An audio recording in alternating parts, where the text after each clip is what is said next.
All right. Hello, everybody.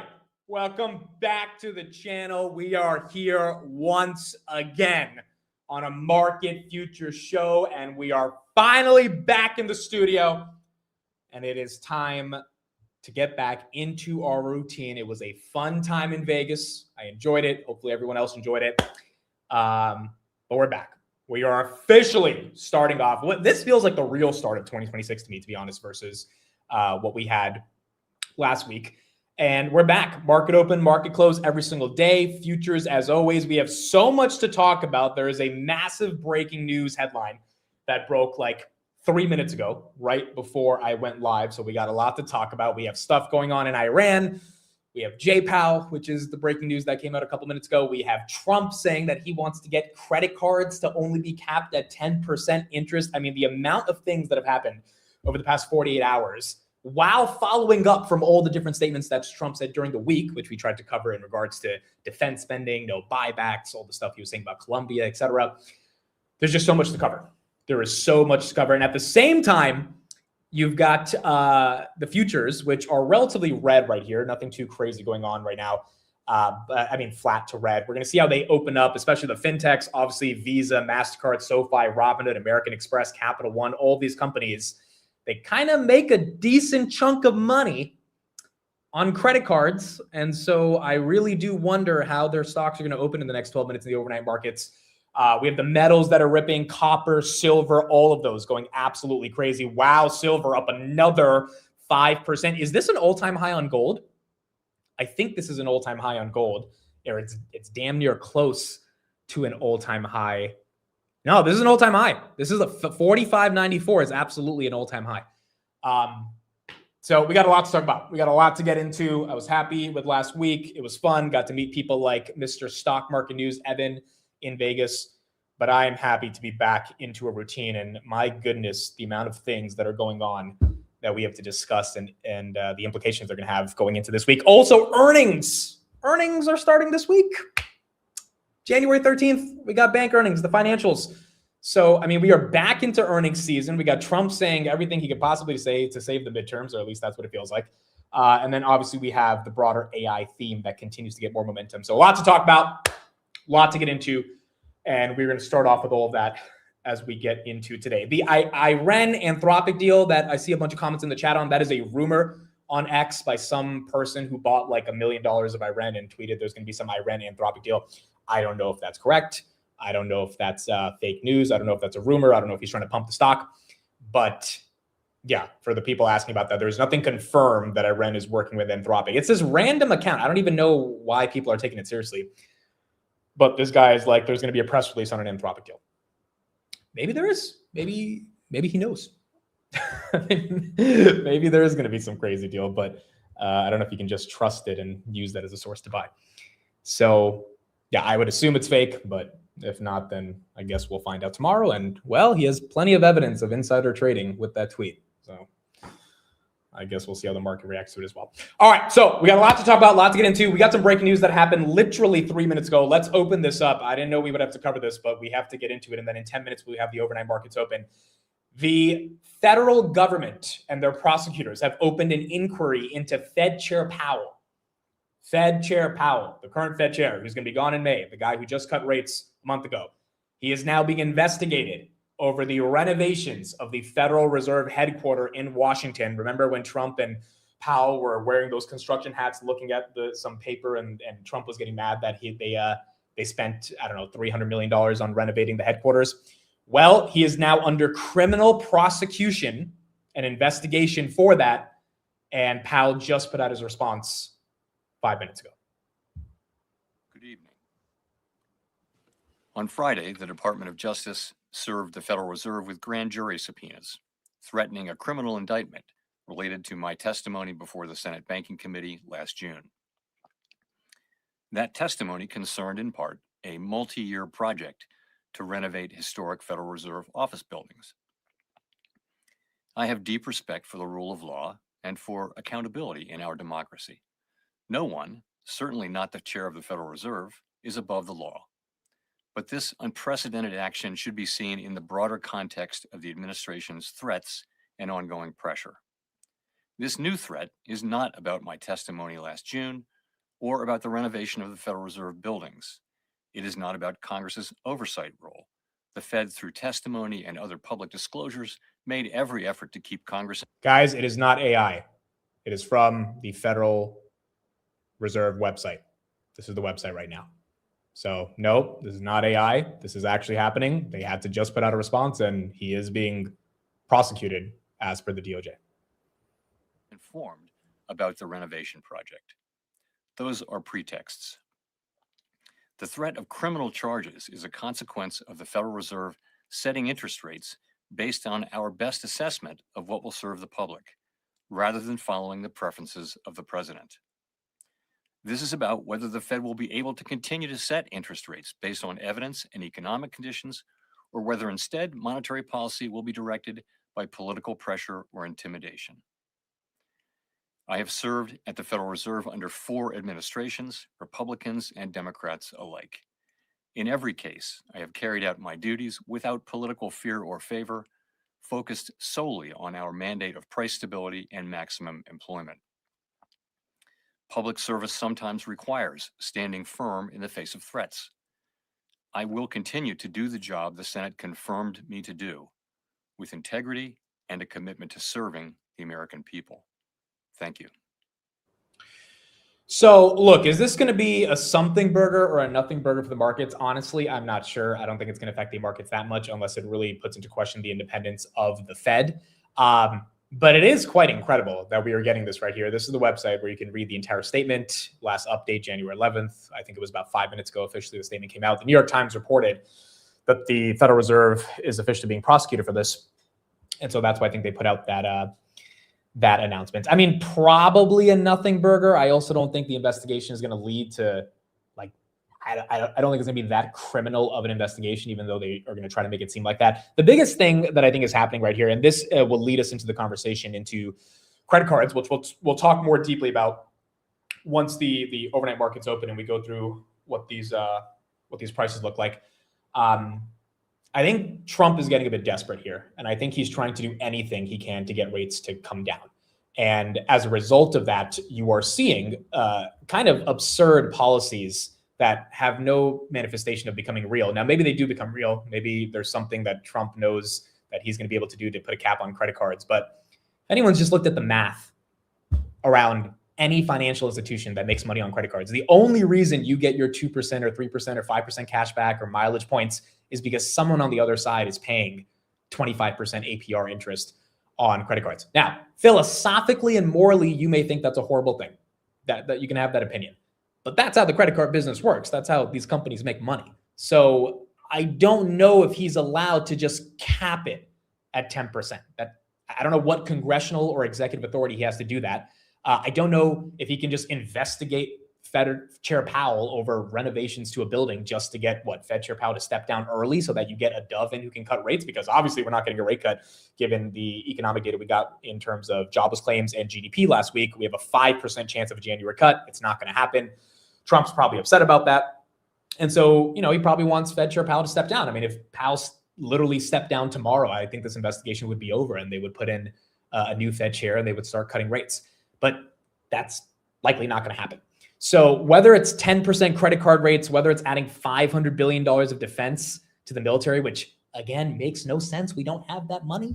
It's like, I don't know where that money's coming from. Also, $1 trillion is not a small amount of money. Do we need 1.5 trillion? Like, these are lots of random things that Trump is throwing at the wall. And I think he's trying to fight the affordability argument, obviously for the midterms. I don't know if that is going to be enough to get his agenda across. So right now, a lot of this stuff to me is seeming like a joke. I mean, just quite frankly. And the reason it seems like a joke is because it doesn't seem like he has the ability to get any of this stuff done. Like, I don't know if you can just unilaterally, like, the Congress has to approve 1.5 trillion going to the military. I'm assuming there has to be more than the executive branch that has to approve the ability to cut credit card rates at 10%. Now, granted, the Democrats are on board with that. Bernie Sanders has been wanting to do this for a long time. Are you going to get bipartisan support across the aisle with a lot of people that aren't as more to the left to be able to agree to that? I don't know. So we're going to have to see. I think there's a lot of implications of this on the stock market, which we'll talk about. But right now, I think we are seeing a lot of policy proposals being thrown at the wall. Some of them might work and they might have a chance of coming through. I don't know logistically how they come through. Like this credit card thing, if someone understands how Trump is able to get American Express to cap their limits at 10%, please let me know. Because over the research I did over the weekend, it seems nearly impossible. But it's a good idea. And just like when Biden said, hey, I'll get rid of your student loans, and a lot of people voted for him because he's promising a dream. I mean, if Trump is promising to cap credit card rates, but it never happens, but he gets the votes, is that, part of a dream? And so I think there's just a lot of stuff over the last week that Trump has been promising, like even getting Blackstone to stop buying homes. That would be a great idea. Is he actually going to be able to do it? Fannie and Freddie, $200 billion of QE. Is he going to be able to do it? Which, again, some of these policies I don't think are horrible, but he's throwing a lot of stuff at the wall. I guess one can argue that you're impressed by the sheer amount of momentum he's bringing into 2026. But some of the stuff might not work. And that's okay, because some of it might. And if some of the stuff does work, the question is the implications that it has on the broader financial sector. The S&P 500 closed at a record high, 694 last week. So we are very close to 7,000. Obviously, high beta is continuing that momentum. We're going to see if that high beta can continue this week. But the rally we're seeing in commodities and metals is weird. The S&P just fell by about 0.5% right now. We were barely down. I think this Fed chair indictment news immediately took the markets down. Basically 0.5% on the NASDAQ, 0.37% on the S&P. So I don't think the markets like that J-Powell's being investigated. They kind of like the independence of the Fed more than anything. The 10-year right here continues to surge higher as well, which is not really helping. But we're going to have to see when this volume comes in, how this stuff plays out. Visa, MasterCard, SoFi, American Express, Robinhood, PayPal. I think these are all the companies that we're going to have to be looking at once the market opens in 2 minutes for these overnight prices. I'm very curious to see. I mean, SoFi, Noto had a good response over the weekend. We'll talk about it. I think SoFi, who knows, 24, 25? Is that what they open up at, even if it's a knee-jerk reaction, or is this a nothing burger? Like, I'd be very curious to see kind of what happens there. And, then we'll decide how that plays into Monday momentum. Bitcoin right there, 91,000. Bitcoin did get to 94.8 last week, which was nice. Kind of lost all that momentum. Ethereum at 3,300, down to 3,100. At least they're above 90 and 31. But crypto has not really been able to catch a bid over the past couple of weeks either. I mean, a very small bid, but not enough to have that sort of momentous rally to like 150,000, as some people have been calling for towards the end of the month. So I think this is the first week where 2026 is actually going to start, because we have earnings. We have a lot of these Trump policies that he threw at the wall starting to be factored in, priced in by the market. We have a lot more data coming this week. I believe we have CPI, if I'm not wrong. We had GDP growth last week, which was really good. And we had unemployment, which actually went down, which again lowers the probability of a rate cut. If CPI is decent this week, then that should help as well. We have new home sales tomorrow. We have new home sales on Tuesday, CPI on Tuesday. And then we probably have PPI on Wednesday. All right, so CPI and PPI this week. A lot of Fed talk. Initial jobless claims, import prices, manufacturing indices. All right, so we have a lot of stuff this week. We're going to see what this looks like. But for now, the overnight markets are officially open. And let's take a look. Let's take a look at what we've got. S&P goes down by 0.35, 691. On the S&P, Meta goes down 0.5%. Tesla goes down 0.2. Rocket Lab is up 1.3. Rocket Lab, 86. One of your high beta names goes green. Nebius goes down 0.3. Google goes down 0.6. Opendoor, which is a major beneficiary over all the housing policies that Trump announced last week, that one is down about 1%. SMH, that's down 0.43. BMNR doesn't trade there. Broadcom down 1.3. NVIDIA also got hit on Friday. NVIDIA once again getting hit in the overnight markets, down 0.4%. Markets getting a little iffy on the major companies when it comes to this AI trade. Robinhood down 1%. And what's also really confusing about all this high beta stuff, and we'll talk more about it. Why the hell is Robinhood not pumping if we're high beta? If high beta is going to the moon, Robinhood is one of the most high beta stocks. I know crypto has been holding it down, but still, you would imagine Robinhood would at least be above 120, which kind of makes me think, what is going on with this high beta rally? What sectors is it attacking, and why is Robinhood not getting any premium from the market? It's weird. But Robin has just not been getting the love. Palantir right there, that's down 0.45%. Netflix 0.11. Where is SoFi? 26.84, down 2%. All right, that's actually not that bad. I thought that would be worse. SoFi 26.86. It's not horrible. Iran in the overnight markets, that's up 5%, 48.47. Now, Nebius is down and CoreWeave is also down. Someone posted a rumor on X that went viral that Iran's going to sign a deal with Anthropic. I think, quite frankly, that's the only reason Iran is pumping 5% right here in the overnight markets. So maybe that's the case, but seems like people are buying based on that news. Visa is down 0.43%. Again, kind of a nothing burger. American Express down 2.5. That's a little bit more heavy on American Express. How about MasterCard? MasterCard is down 1%. MasterCard is down 1%. If Iran and Anthropic make a deal, that guy goes to jail. If they don't make a deal, that guy looks like an idiot. Is he an Iran insider? Can someone confirm to me? Does he work in Iran? Because that's what some people are saying. So if I down 2%, Nvidia down 0.39. If he's an Iran insider, dude, that company has some issues. If you have people like that tweeting private stuff, like that's just a weird thing.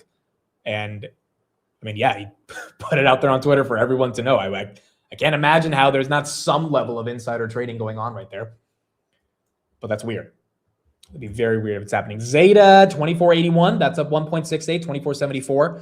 That one getting some momentum. Got a big 2450 close over the weekend, which was very, very nice. So happy that Zeta got that $24 close. Copper, COPEX ETF is up another 1% in the overnight market. Silver is up 5%. Gold's up 2%. I think gold's at an all-time high. Ondas does not trade overnight, but that was up 2% on Friday. VG does also not trade overnight. Lulu's down a little bit. PayPal's down a little bit. Amcor is up 0.4, nothing too crazy. Klarna's up, interesting. I guess the market, well, Klarna doesn't trade overnight, at least not on Webull. I can check on Robinhood, but maybe the market's thinking that Klarna's not a credit card business, right? So there's a different interpretation the market could be having for them. No, Klarna's up 3% overnight, yeah, on Robinhood. So they might be the beneficiary of these credit card rates going down simply because of these larger competitors that are not going to be able to charge that much that they want to charge.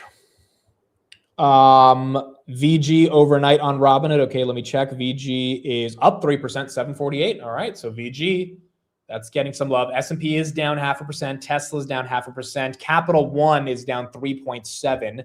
That makes sense as well, that Capital One is down. Again, a lot of their business is that credit card. Nebius went green, but not as, I mean, it's barely green. It's up 7 cents. Nothing like Iran, which is actually getting much stronger momentum. I mean, Bitcoin, Ethereum, barely green. Nothing too much there. Bitcoin's got to get closer to 94, I think, for us to think there's some momentum. Rocket Lab continues that momentum. That's up into 1.16%. And gold and silver continue to be up.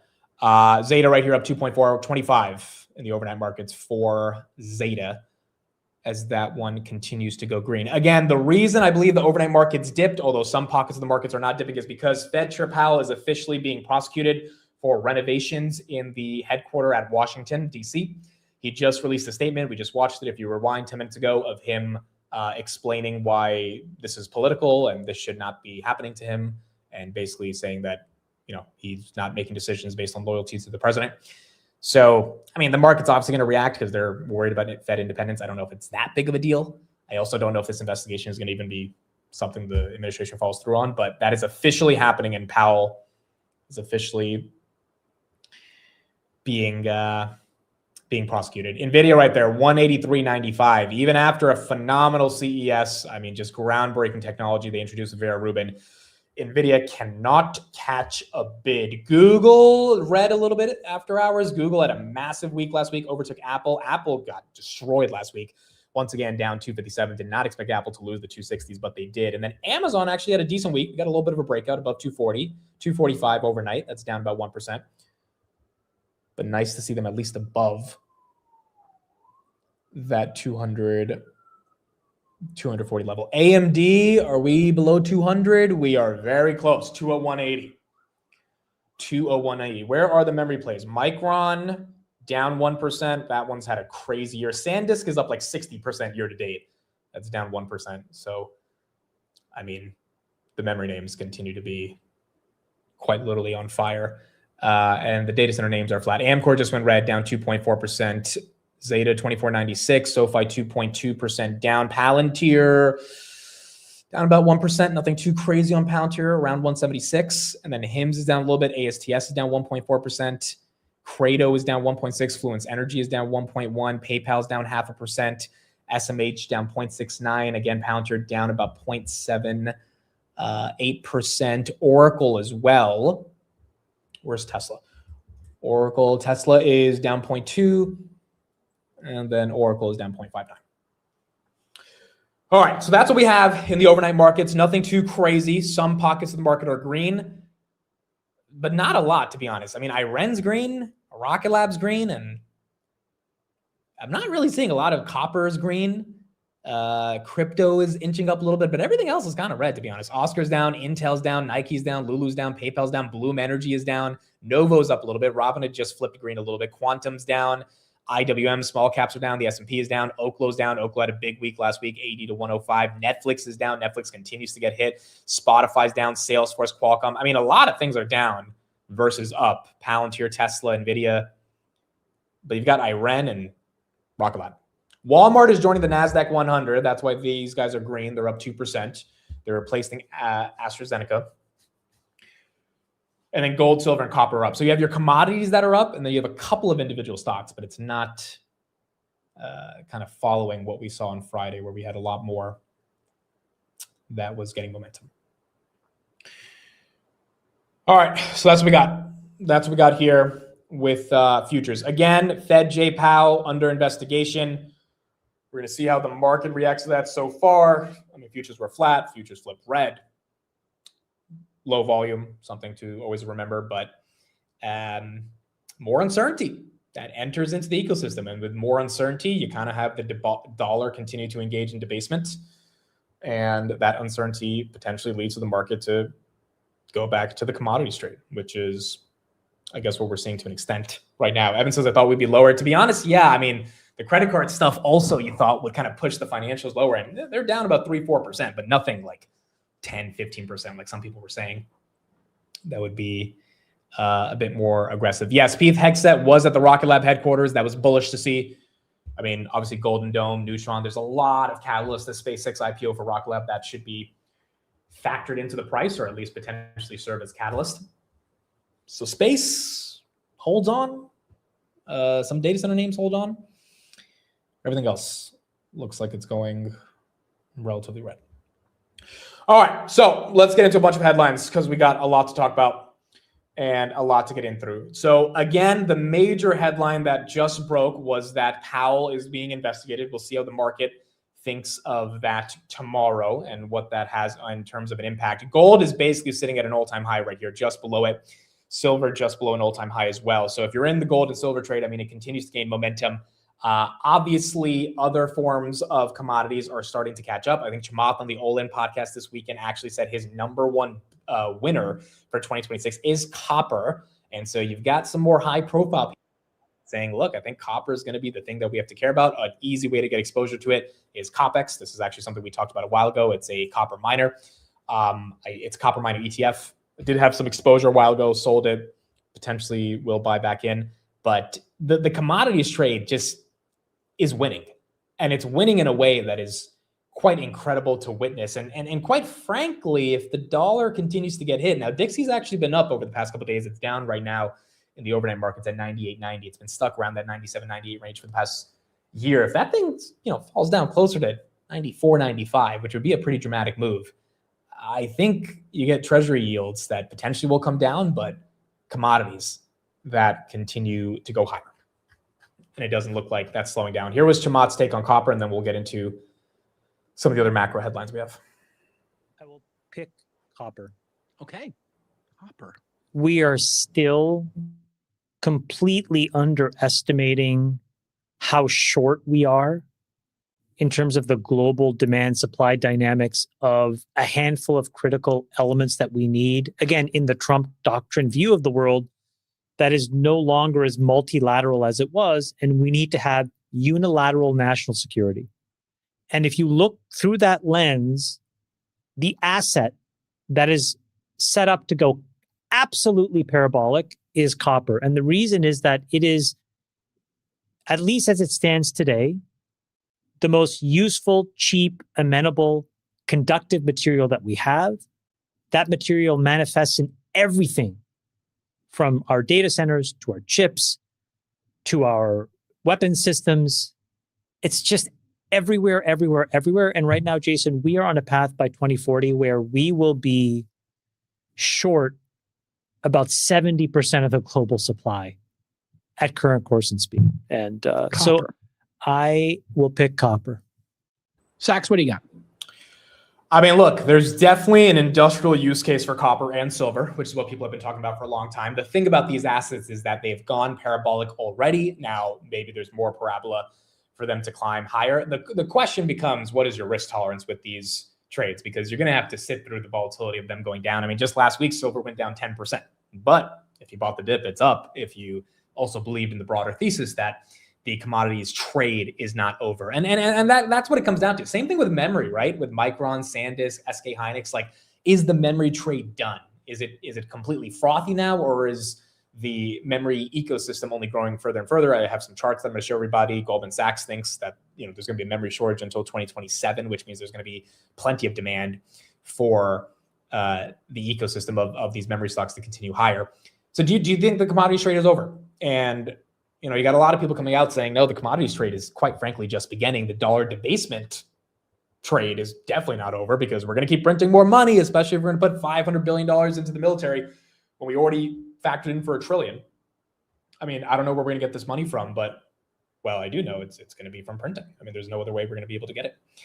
So if that is the case, along with the data center argument for copper and silver and so many other different use cases that people have been talking about for the past couple of months now, seems like the trade is still on.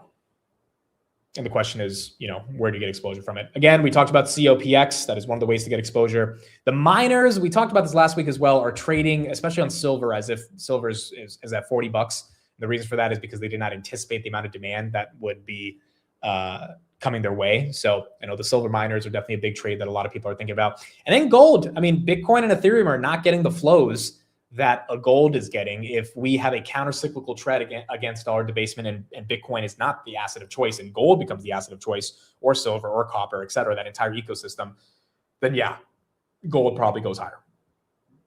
And so I think, given it's the beginning of the year, people kind of have to make their bets and see how this is going to end up playing out. So silver's up 5%. Gold continues to go higher. Copper continues to go higher. That trade does not look like it's slowing down yet. And I mean, again, the short thesis a couple of weeks ago, it just has not been proven to be true.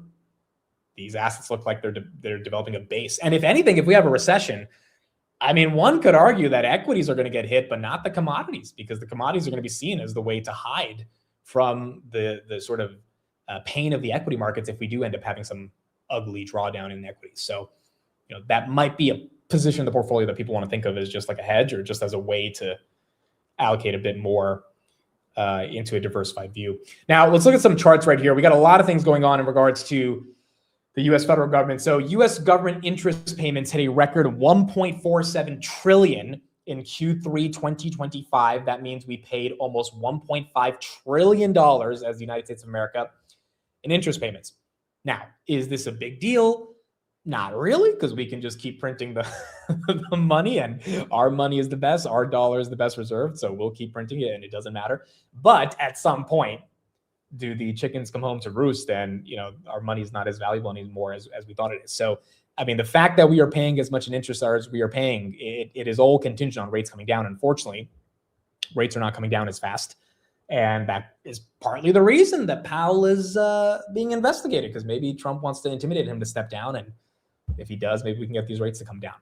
Gold, here's another chart. Central bank official gold purchases continue to go higher. In November, global central banks bought 45 tons of gold. This was the second strongest month in November of 2025. This was also the second month of the year where purchases above 40 tons. In the first 11 months of the year, central banks acquired 297 tons of gold. So as we can see, gold is continuing to catch a bid. Central banks continue to allocate more capital into it. It's likely why gold as an asset has not shown weakness in its price. I mean, the worst we got was like 4,200 a couple weeks ago, and they continue to be strong. So you're getting the interest payments to continue going higher because our interest rates are not necessarily coming down at the rate that they need to, which is leading to people buying gold. And at the same time, the job market. U.S. job numbers have been revised down in all 11 months in 2025 by a total of negative 624,000 jobs. In other words, each jobs report last year was revised down by an average of 56,000 jobs. Even on Friday, November's job report was revised down to 56,000 from 62,000. And we got an official report of, I believe, 50,000 versus 65,000. So we did miss on the labor market. Non-farm payrolls, but we also did get the unemployment rate to go from 4.5 to 4.4, which was good for the markets. That's why they didn't react too much. But as we can see, the labor market is not necessarily the healthiest. Now, it's also not deteriorating. And this is the nuance here that's really important for everyone to understand. If it's not like 450,000 jobs a month that we're losing or jobless claims inching up to those levels, I mean, we were under 200,000 jobless claims last week. That's okay. That means we can handle that. But it definitely doesn't mean that it's growing at some exponential rate, which means GDP growth is essentially going to come through multiple expansion and earnings growth. It's not going to come from the pure labor market. And as you can see right here from this chart from Goldman Sachs, it's not going to be that hard to beat earnings in Q4. I mean, based on what the street is targeting, it's about 8.5%. I think last quarter we did about 9.7%, or I think we got to 10%. I think we had double digits. So for us to have a good earnings, which is officially going to be starting again on Tuesday, it's not going to be that tough for companies to beat earnings. Tuesday, we have JP Morgan and Delta. And then Wednesday, we have Bank of America, Citi, Wells Fargo, Citi, I'm very interested in. And then Thursday, we have Goldman Sachs, BlackRock, and Morgan Stanley. So we got all the big financial institutions putting up their earnings this week. And if those earnings continue to be strong, then, we're going to see if we can continue expanding our multiples. Housing stocks, are they moving in the overnight markets? Open Door is down 1.5. It was up 13% last week. Again, Trump made a bunch of announcements in regards to QE from Fannie and Freddie, which mortgage rates look, I don't know if Trump's actually going to get the job done, but mortgage rates fell below 6% for the first time in a year on the 30-year fixed on Friday after that announcement. So if Trump actually does get Fannie and Freddie to quantitatively ease $200 billion worth of mortgage-backed securities and buy them up, I mean, it could be good for the housing market. And so you've got those policies, you got the defense spend, you just have a variety of things taking place that are going to implicate the broader market, but also implicate the bank earnings that we have this week. And then on top of that, we have Venezuela that we still have to navigate. Here was Chris Wright, the U.S. Energy Secretary, on some things he said around Venezuela this morning. And likely Chevron's going to be there 50 years from now. But the United States government, how long does that role continue? You heard the third part of Rubio's question, which is transition. We want to bring a representative government to the people of Venezuela. I think then you'll see the full sovereignty back to the government of Venezuela. We don't have a legitimate government of Venezuela today. We'd like to move and get there. But America's there as a timeline. 25 years this country's gone in decline. Yeah. President Trump, out of the box, creative intervention has allowed us to change the game. Yeah. But I don't know the timeline of that. It's not weeks, it's more months, could be a year or two, could be more. Okay. Secretary Wright, thank you for your time today. So Energy Secretary basically saying we could be there for years. And Trump had a meeting with the oil executives on Friday as well. We might potentially look into, as the United States, buying portions of the oil companies. Back in November, a U.S. judge backed a bid by an American hedge fund to purchase Citgo Petroleum. The Treasury still has to approve that deal. The hedge fund is actually run by a big Trump donor, Paul Singer. Do you want to preserve Venezuelan ownership of Citgo? Do you want to have America have a financial stake in it? Like Trump bought what big portion of an Intel company. Do you want to own portions of oil companies? Again, that's going to be up to American businesses. That's certainly a very real possibility. The Citgo sale is part of bringing redress to creditors of the United States for the Venezuelan government. And of course, one of the capital providers in that transaction is a hedge fund provider you just mentioned. Mm-hmm. There's lots of American investors and American refining entrepreneurs that are involved in that. So to take Venezuelan-owned refineries that are in the United States and legally through an auction process, transfer them to American owners and American entrepreneurs in the refining business, I think that's fantastic. So in the midst of everything going on in regards to the commodities trade, Trump's tweets about the housing market, defense spend, we still have to deal with what's going on with oil prices. And what's happening in Venezuela. And it looks like, based on what the energy secretary is saying, there is a world where the Trump administration might not only stay in Venezuela and actually try to legitimize the regime, which we're not exactly doing in a proper way right now, in a formal way. As you can see right there, Brent crude is up a little bit, WTI crude up, prices up as well. But we also might take a stake in these oil companies, just like we did with Intel, which has worked out pretty well for the United States so far. And as a result, that would be the ability, that would create the ability for a lot of these oil companies, Chevron, Exxon, et cetera, to get an even stronger stake in what's happening with Venezuela oil. I believe Venezuela has already given 50 million barrels of oil to the United States based on what has happened over the past couple of weeks. And it opens up a lot more questions than answers in terms of what's going to happen with oil. Not to mention, there is a question on if Trump is going to do what he did in Venezuela to other parts of the world. Right now, we are going to do something on Greenland, whether they like it or not, because if we don't do it, Russia or China will take over Greenland, and we're not going to have Russia or China as a neighbor. Okay? My personal opinion with this Greenland stuff is that Trump's not messing around.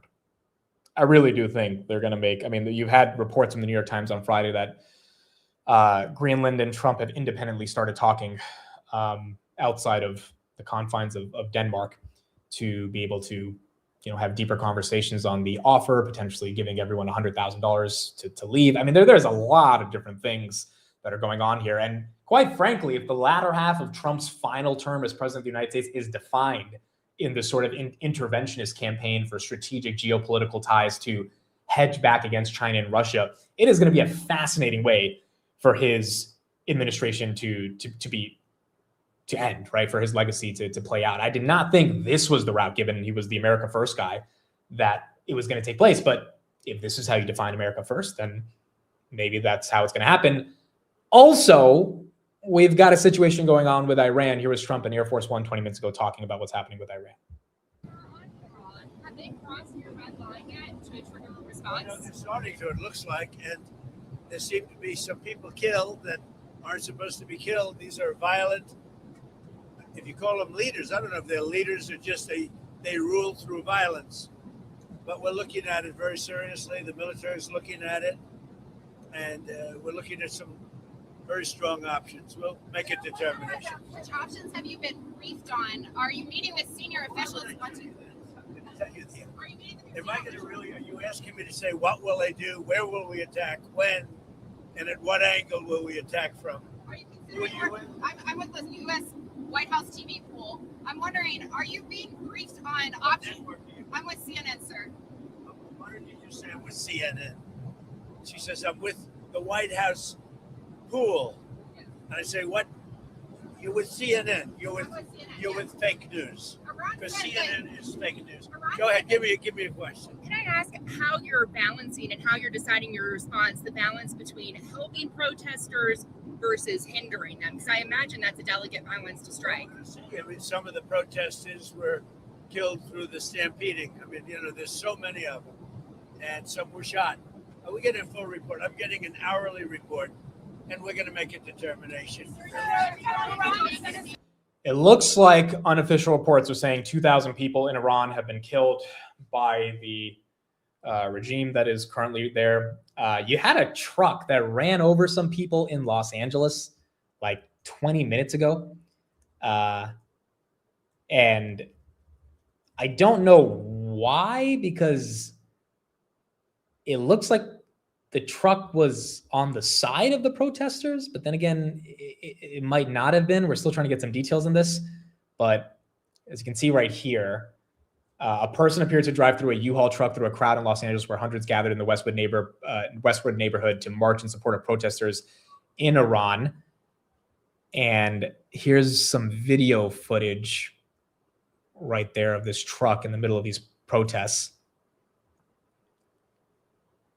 I mean, you just have a lot of stuff happening across the entire world in terms of how this is playing out. So, I think kind of the takeaway of all this is that it's really confusing what's happening across the entire world. Are there any injuries? Yeah, I would imagine there's injuries. I mean, I don't want to show the video where the truck actually ran through. I did see that video. It's on X if you want to see it. I would imagine there's people that are injured, and we're probably gonna get more reporting on that over the coming hours. But it's just a weird market right now, because if we take it back to the market, which again, it's hard to talk about the market detached from all this stuff.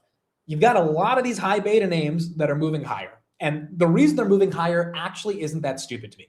Like, you can't just say it's dumb meme stock nonsense, even if it feels like that, because you have a president who is literally saying, I will cap credit card rates. I will put more money to defense, which helps all the defense contractors. I will print stimulus using Fannie and Freddie reserves, even if the Federal Reserve is not going to lower rates, which will be good for mortgages, which is good for the housing market. It's good for the economy. It stimulates the markets. You've got a lot of things that Trump is saying that are actually really bullish for all these names that are trading at 700 times sales that are up 40% year to date. The memory stocks, I don't think are meme stocks. Now, do they have a lot of meme-ish momentum? Yes, but they're not actually like memes, in my opinion. There is a legit memory shortage that's very real. But at the same time, Bitcoin's not benefiting from that. The tech stocks are not really having a great start to the year. Some of them are. A lot of them aren't, like an NVIDIA. The S&P is moving up, so the S&P is benefiting because you're kind of getting that sector rotation into financials and healthcare and utilities. But you're seeing different parts of this rally participate. And so I think the broader question here, which is like a really hard question to answer right now, is, are we in a clown market? Are we in a clown market where the market is not pricing in the geopolitical risks of Iran, Venezuela, Cuba, Colombia, Greenland, et cetera? Are we not pricing in the fact that multiples are getting a bit ridiculous on certain sectors like space and drones, that yes, they have catalysts, but do those catalysts mean anything in the broader context of earnings that none of those companies have realistically put up? And are we underpricing the companies that are continuing to beat and raise and put up amazing earnings, but we're afraid of an AI bubble or something like that? Or is this market actually very legitimate and very stable? Because if we take over Venezuela, oil prices comes down, that's bullish. If we take over Greenland, that's a hedge against Russia and China. That could theoretically be bullish. Like, are we pricing in Trump doing everything he could possibly do to save the Republicans in the midterms, which obviously, if you look at a lot of the exit polling right now, it looks like affordability is the biggest concern. Affordability right now has not been good for the Republican talking points, so you might have some people flipping to the left. Is that enough to just pump the markets? Because Trump's going to say anything. Maybe he tacos, maybe he doesn't, but it's going to continue to create more policies that could potentially get Open Door up 20% in a day. And I think obviously it's hard to define what this market looks like in the first 11 days, but it is confusing. And my perspective here is very simple. Whatever strategy you had going into 2026 should continue to be the same strategy, because nothing fundamental has changed in regards to the Fed being on your side, even if rates are not going to come down anytime soon, and AI being very real, especially earnings growth.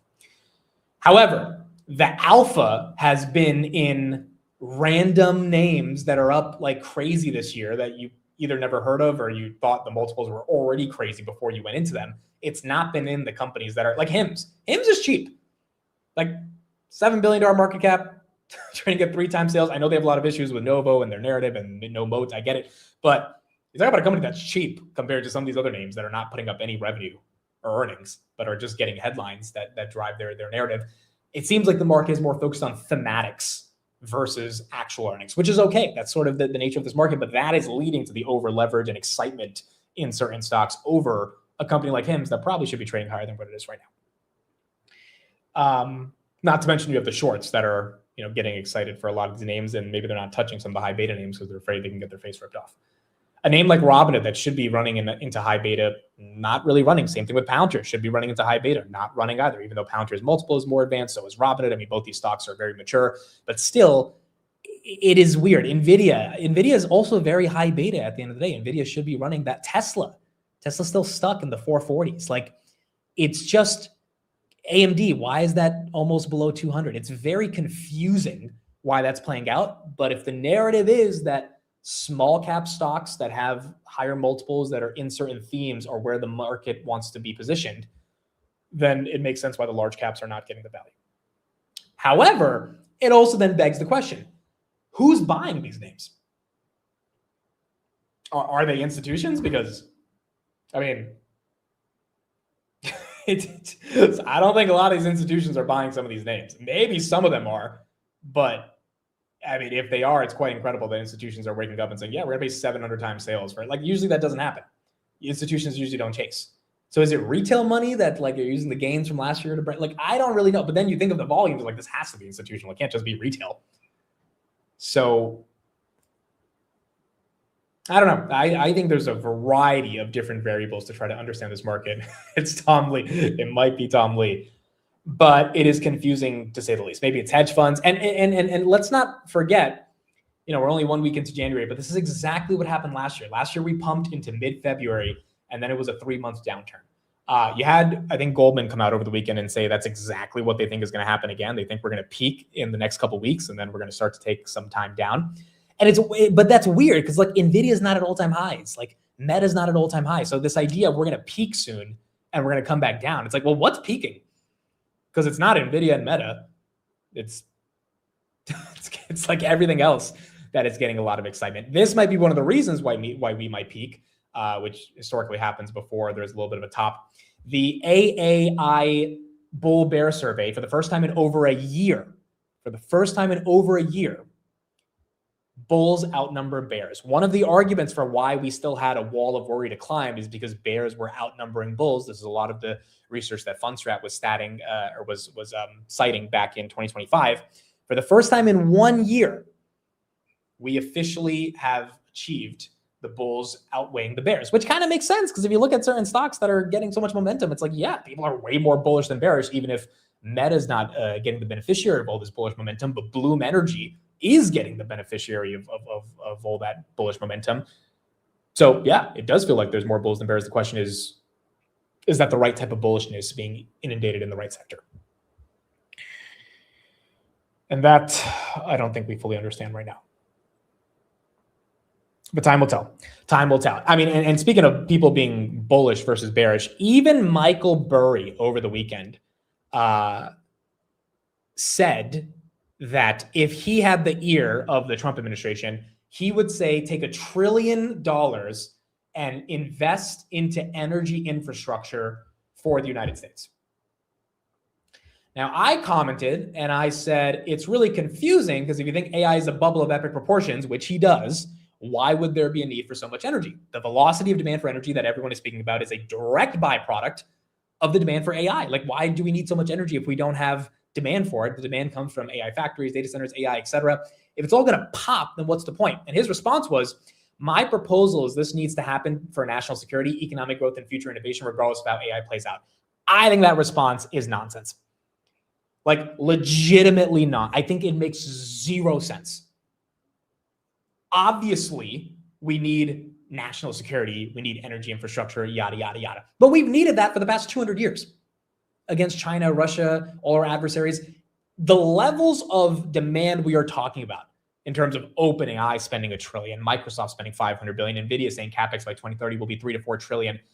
That is only happening because we are having billions and billions of queries a day on these LLMs. We will have billions and billions of robots. We will have millions and millions, tens of millions of self-driving cars across the country that are all going to need to connect to an energy infrastructure. So I don't understand how you can broadly say, yeah, we need to invest in energy regardless of how AI plays out, when the only reason we need all this energy, unless there's some other technological innovation that's happening that I'm not aware of, please let me know, is because of AI. So I think more important than not, Burry actually acknowledging that the energy debate is real and that we're going to need more momentum when it comes to energy likely is because of the fact that even he's potentially, even if he's not publicly saying it, but he's potentially realizing, dude, this AI shit might be real. And if this AI thing is real, then obviously the energy is going to be super important to continue to make this play out. I mean, take a look at this chart right here. Taiwan's Big 6 AI server monthly revenue is up 50% year over year. Or sorry, 35.9% year over year. Just crossed those 2024 levels. This is massive levels of growth. I mean, I think every week for the past 2 years at this point, we've been looking at charts that continue to highlight how strong AI is, how much the momentum is, how much the growth is. I think now that's less of a question that AI is real and it's happening. I mean, I know there was that whole bubble talk the past couple months, but I think that's largely not been as serious as before because we've obviously seen the market re-rate. But there's certain sectors that are just not getting the benefit of it. And those sectors not getting the benefit of that, I think, are very interesting compared to the fact that the entire market thinks that AI might be real or not. Yeah, VG, from an energy perspective, I mean, Oklo, there was some announcement last week that Oklo is going to get a deal with Meta, and that pumped. We have no idea how much money is going to be coming into this deal. Like, I mean, yeah, I guess that's enough to pump it. Is that enough to sustain it? Is Oklo one of the names that gets hit really hard in February, March? Like, if Oklo goes back to 200, we are living in a market where you need to have high beta in your portfolio to outperform. If that's actually what's going to be the case. I don't know if the Max 7 is going to be enough, quite frankly, if we're getting Oklo back to 200.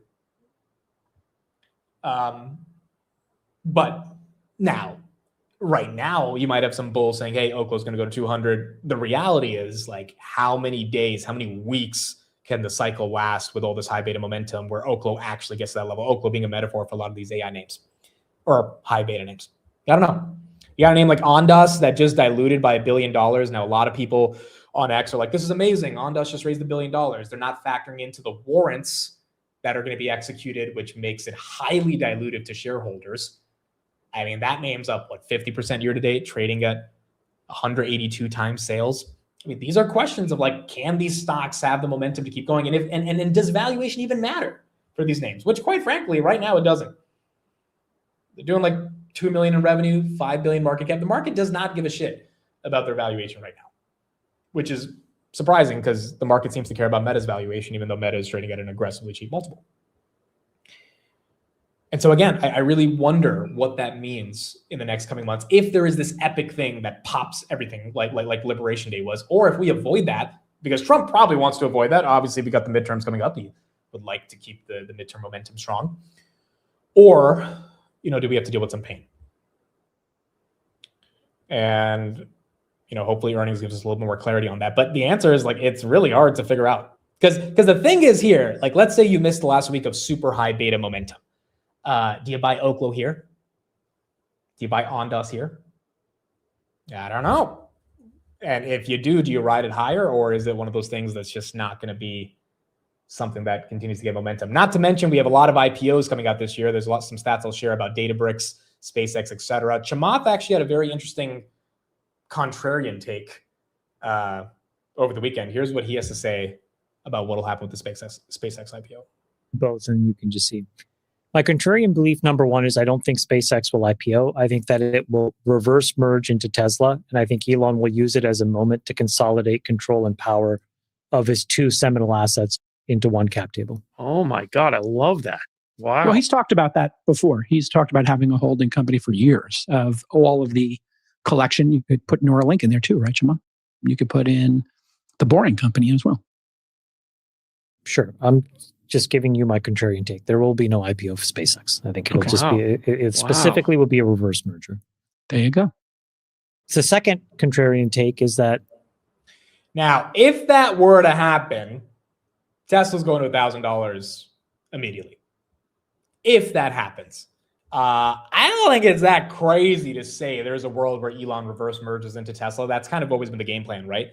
That there would be this, like, massive holding company that has all of Elon's companies. However, based on all the reporting over the past couple of weeks, it does look like Elon's going to take this one independently public. I mean, the requests that even I have seen from people saying, hey, do you want to buy SpaceX stock, is them basically implying that it's going public and you will have to hold on to shares for 6 months, lockup period, yada, yada. Like, everyone in the private markets that's throwing around SpaceX offers right now, it's all based on the idea that they're going to IPO. A reverse merger, I don't know what happens to the shares. Like, if the shares, I guess you just get Tesla stock from that perspective. But does Elon really take a sort of monster route? And quite frankly, this is another reason why Elon might have been really confident, if we give Chamath some credit on this contrarian take right here, for that $1 trillion pay package, because he's got to get Tesla to what, a $10 trillion market cap, 8.5 trillion?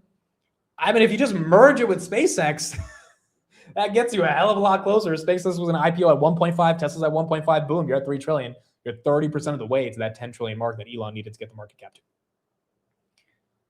Now, again, I think there's a lot of complications with that playing out, but if it does happen, then yeah, that could be a big thing for Tesla.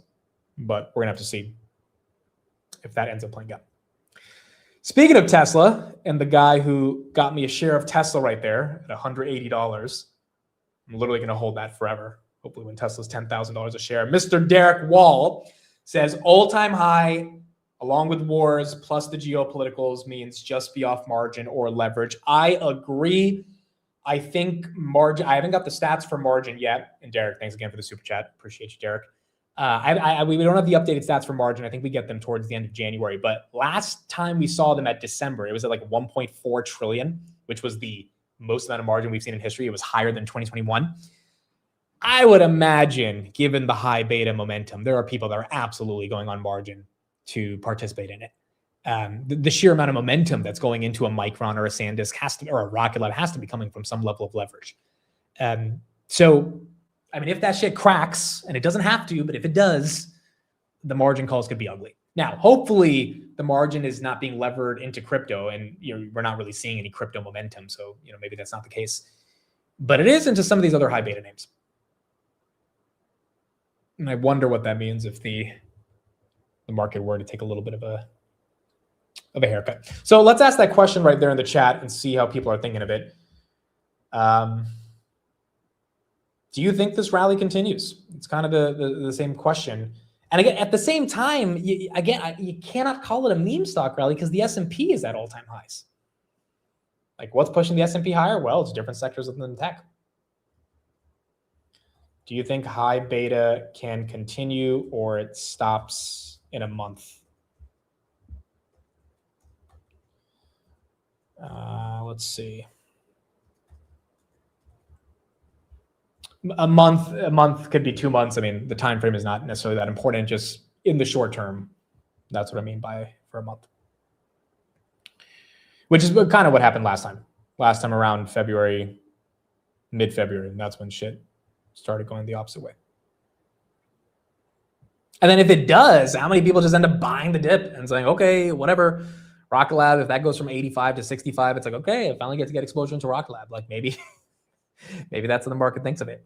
One thing I have been thinking about more and more often, just throughout the price action I've seen this year, is I think a DCA into SMH is not that crazy. Instead of having to pick the semiconductor winner, like SMH year to date is up, 5%. The reason I'm saying this is also because after coming from that NVIDIA event, hearing Lisa Su speak, it does not look like semiconductor demand is going anywhere. By the way, if semiconductor demand does fall off a cliff, I think the stock market falls off a cliff. I don't think we have a stock market without the semis, which is why you can't sell NVIDIA. That's why you can't sell AMD. You can't sell Broadcom. I do not think we have a stock market if the semiconductors don't participate in the rally. We could have a stock market without certain energy stocks participating. Obviously, the Mag 7 could be a little flat, but the broader semiconductor thesis cannot slow down. Eventually, it will top. I don't know when that's going to happen, but just hearing NVIDIA's demand and we're going to get their earnings in a month and a half, like it feels like it's not going to slow down. And if it does, then I think we have worse issues than investing in semiconductor stocks. I think the market doesn't have a bid. What is the market going to be excited for? What are people? We're trading at 26 times earnings on the S&P. Why? There's got to be some broader macro narrative that is pushing everything forward, which is undoubtedly being held up by the semiconductor names. Which means, yes, if NVIDIA goes down, we're going to get hit pretty bad. So I kind of think SMH is a wave. I mean, whatever DCA you can put into it. Like it's hard to pick Micron. It's hard to pick some of these names. And maybe it's not if you've done a lot of fundamental DD. But to just buy all the semis at once, like maybe Broadcom underperforms NVIDIA underperforms Broadcom. But if you have SMH, which did 50% last year, that's going to do well. Now, obviously, earnings and guidance, as Laura says right here, is also going to be really important, which we're going to get in the next 3 weeks for these companies and their earnings. Based on all the stats I'm looking at, Q4 earnings look like they're going to be phenomenal. Like not just good, phenomenal. And I think having exposure before those earnings come in should be pretty damn good. Now, in terms of the credit cards, I thought this stat was pretty interesting. In 2024, Amex paid Delta $7.4 billion in rewards. In 2024, Delta's operating income was $6 billion. Let me say that again. In 2024, Amex, which has a deal with Delta for their credit card with the airline, paid them $7.4 billion. Delta's operating income, Delta, one of the largest airlines in the world, was $6 billion, which means that Delta's operating income was literally 81% of the money that Amex paid them. If Amex doesn't have that money to pay to Delta because their credit card rates get capped at 10%, which they're not going to be making that much money enough to give to Delta, which means the consumers that have that Delta credit card are not going to be getting that many miles and that many points, which could severely hurt Delta's earnings as well because they're not going to be buying as many flights. Then that's going to affect both companies. And so this whole credit card thing, which again, I just put that in the bucket of shit that Trump is doing to just throw stuff at the wall. I mean, does anyone seriously think that he can get credit card rates down at 10%? Does anyone actually think that? Does anyone legitimately think that's possible? He's talking about buying $200 billion in mortgage bonds, calling for the Fed to cut rates to 1%, ban institutional purchases of single-family homes. He wants gas at $2 a barrel. Or a gallon. He wants $2,000 tariff stimulus checks. Out of all these 6 things you're seeing on the screen, I think the one thing he can definitely do is the $200 billion in mortgage bonds. It's going to be hard, but I think he can use Fannie and Freddie to do it. All the other shit, I think, is a pipe dream right now. And I don't know how that plays out, which is why I think you buy the dip on any of the financials tomorrow if the credit card stuff is what really hurts them. Because it's just likely not going to happen. Oh, let's look at Noto's response. So Noto had a great response over the weekend. My initial reaction to this news was like, it's a nothing burger. Now, I am not as deep in the credit card industry, so maybe I'm missing a lot of nuances. But in general, I kind of agreed with what Noto said, which was like, people will just have a better chance to get a personal loan if we have a credit card cap. So he says, I've long believed that consumers are disadvantaged by high reward credit cards only to end up carrying tens of thousands of dollars in balances at 20% APRs. In many cases, those balances are effectively interest only and can persist indefinitely. By contrast, you can get a personal loan from SoFi at 9 to 13%, offers a lower rate with a fully amortizing structure that actually pays the balance down, which helps you build your credit. If credit card lending contracts, SoFi can step in to offer borrowers a more transparent, lower cost alternative to revolving debt. We could also expand to a larger target market and appropriate rates with still great returns. So Noto's like, first of all, Noto's like, hey, this is a big if this happens. But if it does, he's like, I kind of hope it happens because it's going to affect JP Morgan that does $14 billion a year on their credit card interest. Way more than it's going to affect SoFi. And if anything, SoFi can give you a way more attractive personal loan than JP Morgan can, which means we open up our target market. So I think it's bullish. And I have a lot of SoFi. If we see this thing actually go below 25, I am buying more SoFi. I mean, this is just a dumb reason for the market to take it down. But it's down 2%. Overnight markets, we're going to see tomorrow if the broader market cares. Now, look, philosophically, do I think the credit card companies are predatory and locking people into that type of debt is a horrible cycle? Yes. But also that's how the credit card system works. The only reason you get your cash back, your rewards, is because someone is paying that high APR. And the other way to justify it is the question around what's the alternative? Loan sharks. It's either loan sharks or the credit card companies. Many of the credit card companies act as if they're loan sharks, but if you need credit, if you need to borrow capital, this is why the cost of capital runs the world, and your last resort is taking on some credit, even if it's a revolving debt until you can pay it back. Those companies are the one that give access to capital. I mean, I really wonder what happens when companies just say, we're not going to give people money. Oh, 10%, we're not going to make a profit? Cool, we're not going to give people money. I mean, what happens then when people literally have to default on payments throughout their entire livelihood, whether it's car payments, mortgage payments, different bills they have, groceries, like what if they just cannot spend? I mean, that's not stimulative to the economy if credit card companies just don't give out money. So this is confusing.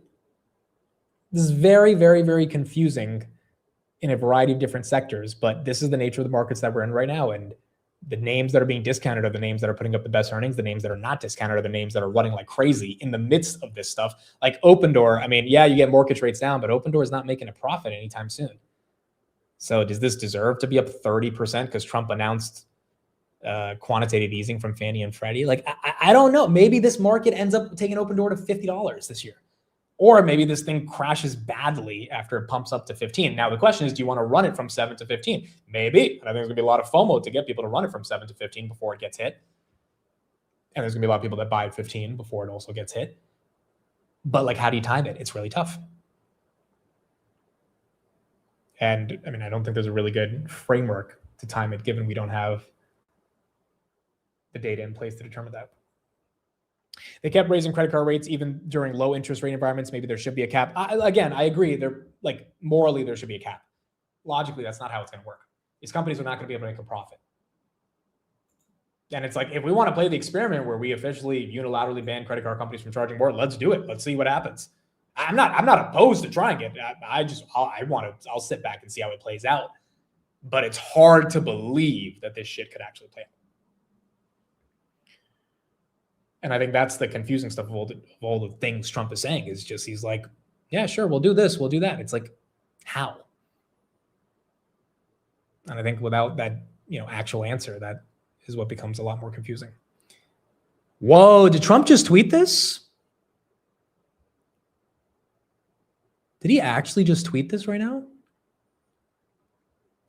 I guess he did. Interesting. Okay, so Trump just tweeted. Hold on, before I tell you guys, where's Netflix? Netflix down 0.5%. Trump just tweeted, "Stop the cultural takeover of Netflix."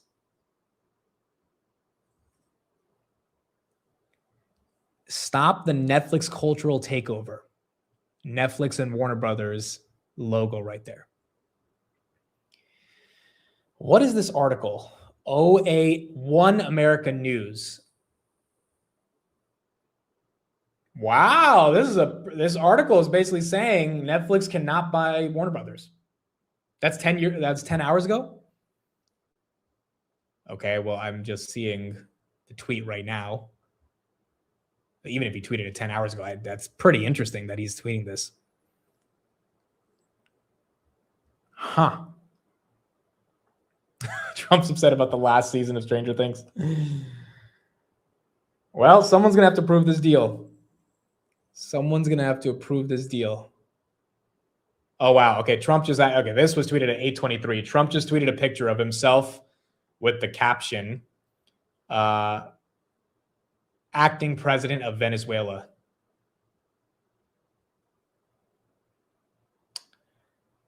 Okay.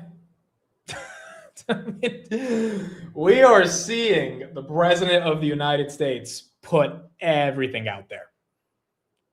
Quantitative easing, credit card rates, Venezuela, no Netflix acquisition.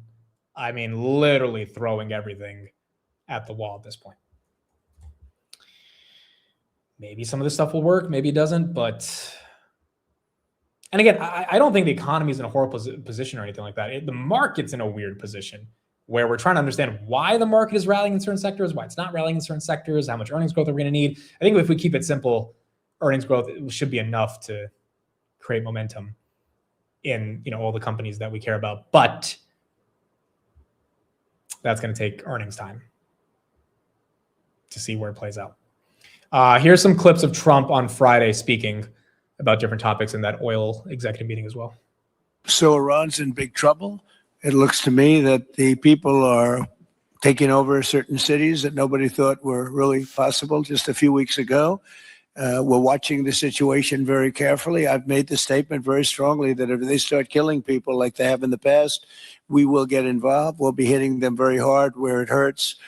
And that doesn't mean boots on the ground, but it means hitting them very, very hard where it hurts. So we don't want that to happen. There have been cases like this where President Obama totally backed down. But this is something pretty incredible that's happening in Iran. It's an amazing thing to watch. They've done a bad job. They've treated their people very badly, and now they're being paid back. So let's see what happens. We're watching it. We're watching it very closely. Now, 2016 Trump would have never said that we're going to potentially be involved in Iran, because the whole thing he ran on was like this America First agenda. 2026 Trump, I think, is a bit different. As he said, he's watching it closely. If there is a world in which they can get rid of the Ayatollah and really potentially go for a meaningful liberation of Iran, I think the base would be split in terms of getting involved in foreign policy from an interventionist standpoint. But I do think Trump would want to take that opportunity and then continue with the interventionist trend. Here's what he had to say last week, along with Rubio, about Cuba. Well, Cuba's in bad shape. Cuba relied on Venezuela for oil and for money. And nobody really knows what's going to happen with Cuba. They're doing very poorly. They're really third world all the way. And we have a lot of great Cuban Americans. And I would say Marco fits very solidly into that category. And I might ask you to say a few words about, we were discussing it before, Cuba is a very different, they don't have energy, they don't have oil, but they would live off of the oil from Venezuela. And what they do have is very strong people and very powerful people militarily, and they would protect the people running Venezuela, and they would take in a lot of money from Venezuela. Now they don't have that. They won't be taking in any money. So, Marco, what do you think? Well, I mean, the fundamental problem in Cuba is that it's run by incompetent people that don't know what an economy looks like, much less a functioning one. They've made a choice, and that is they would rather have political control over the people than they would have an economy that functions. And they've gotten away with it for 60-something years because they've had donors, the Soviet Union, and now most recently Venezuela. But that's now gone. So the people in control in Cuba have a choice to make. They can either have a real country with a real economy where their people can prosper, or they can continue with their failing dictatorship that's going to lead to systemic and societal collapse. It's a very stark and dramatic choice, and it's one we hope they make the right one. We don't have an interest in a destabilized Cuba, but that would be their fault because they refuse to allow the people of Cuba to have either economic or political freedom for that matter. And you have a lot of people in this country that want to go back to Cuba and help Cuba. A lot of people have left, they came in penniless, they didn't have anything. So more justification from Trump on, what they would be potentially doing in regards to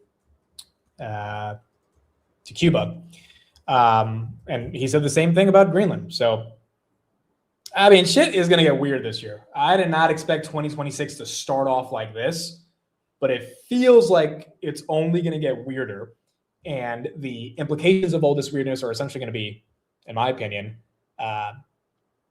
the foundational element on if the midterms can go in the way that Trump wants it to go, which is part of the reason why I think a lot of this stuff is happening. At the same time, the market might benefit from a lot of that weirdness as we're at all-time highs on the S&P, or this is a clown market and there's nothing fundamental kind of holding it up. Again, I think earnings growth is the most important thing to focus on. We can afford to deal with the macro volatility unless we have a liberation day. If we do have that again, hopefully it's a recovery. But if earnings growth is strong, we continue to survive. If the labor market is somewhat strong, we continue to survive. If inflation continues to come down, we continue to survive. We end out the year probably up another 15% on the S&P, which means there will be plenty of names that are up more than 50%. And we have a fourth year of a bull market. And that's why names like Zeta to me are attractive, because they're trading at small multiples and they can have room for multiple expansion. They're growing, yada, yada. And I think some of those names are very interesting. But there's also reasons why Ondas and Bloom Energy are interesting to people, even though the multiples are more aggressive, because they're in the right themes. And if those themes as a sector can put up some level of earnings growth, even if those individual companies are not putting up massive earnings, the thematics are enough to take them higher.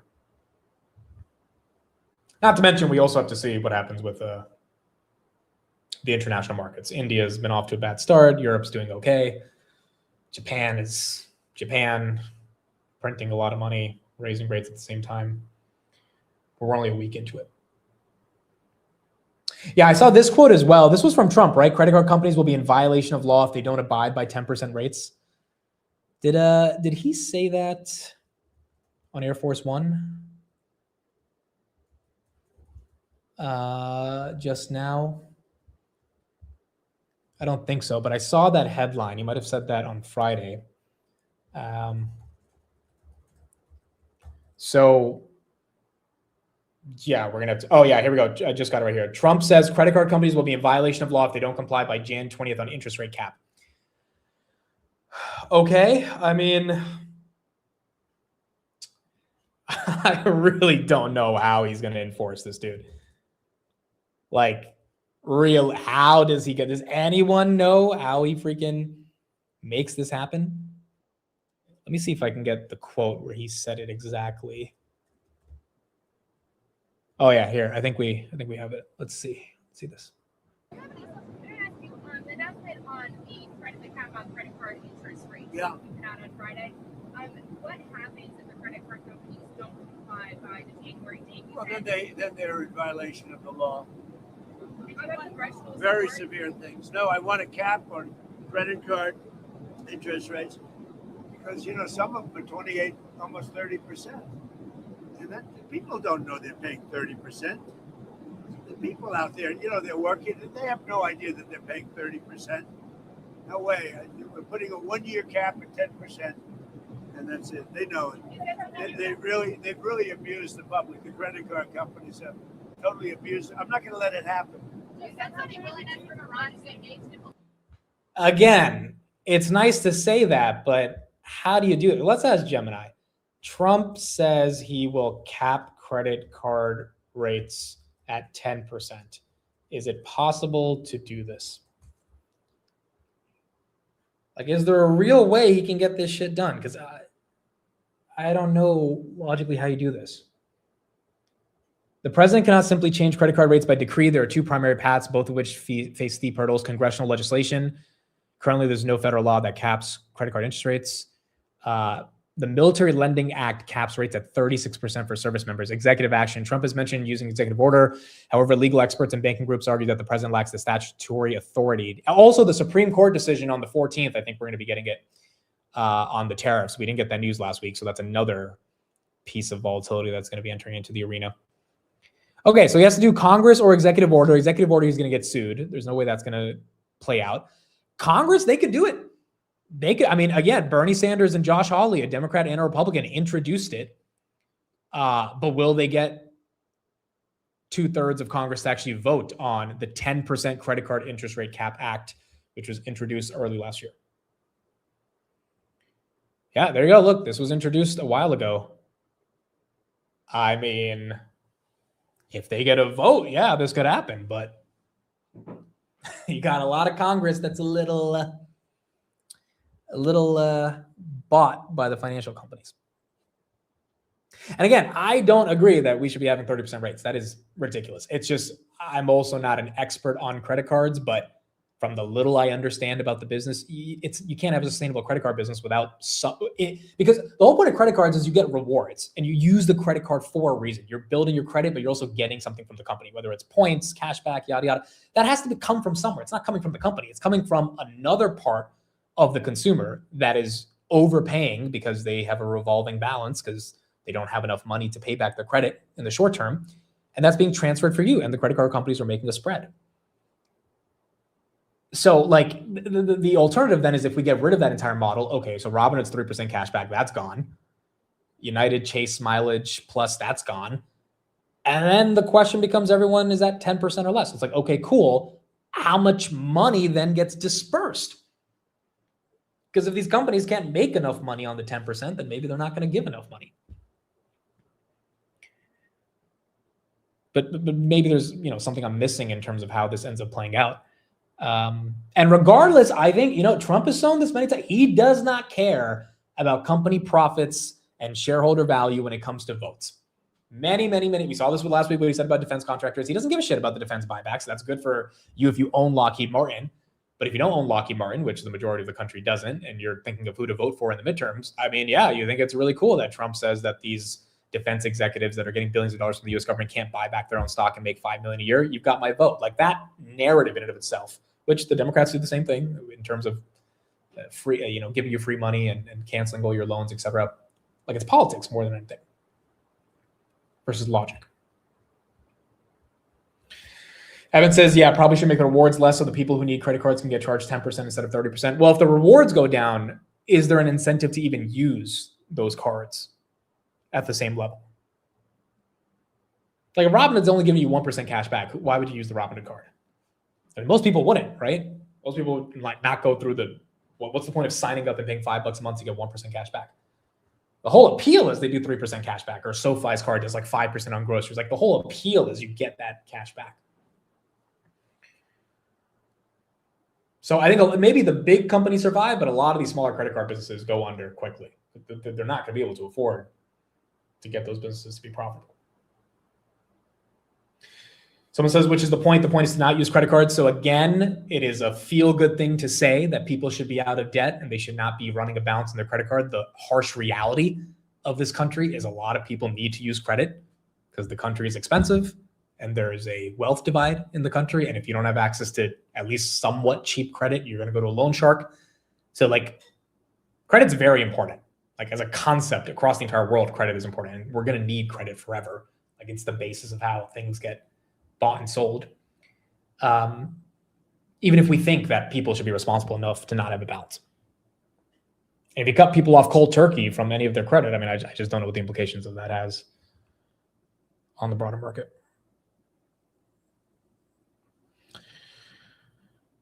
So I guess we're going to see. People survive off credit cards. Most of the country needs credit. Yeah, I mean, I don't think credit is going anywhere. But who knows, man? Maybe this is the sort of creative destruction that Trump needs to engage in. I mean, if anything, it's exciting to watch and play out. Like, could it affect some of our investments? Yes. I do think there's a world in which like the SoFis of the world potentially benefit from something like this happening, more demand for their personal loans. But maybe you got to shake shit up and do different things. And, you know, he's one of the only presidents that is doing stuff at this rate to kind of change the dynamics of what's happening. And so I guess time will tell. Here was JD Vance over the weekend as well, talking about what has been going on in Venezuela. As a Marine Corps veteran for my entire lifetime, presidents, and let's be honest, they were Democrats and Republicans, would send the American military to far off places. They would get us involved in these endless quagmires. They would lose hundreds or thousands of American lives, and the American people would get nothing out of these misadventures.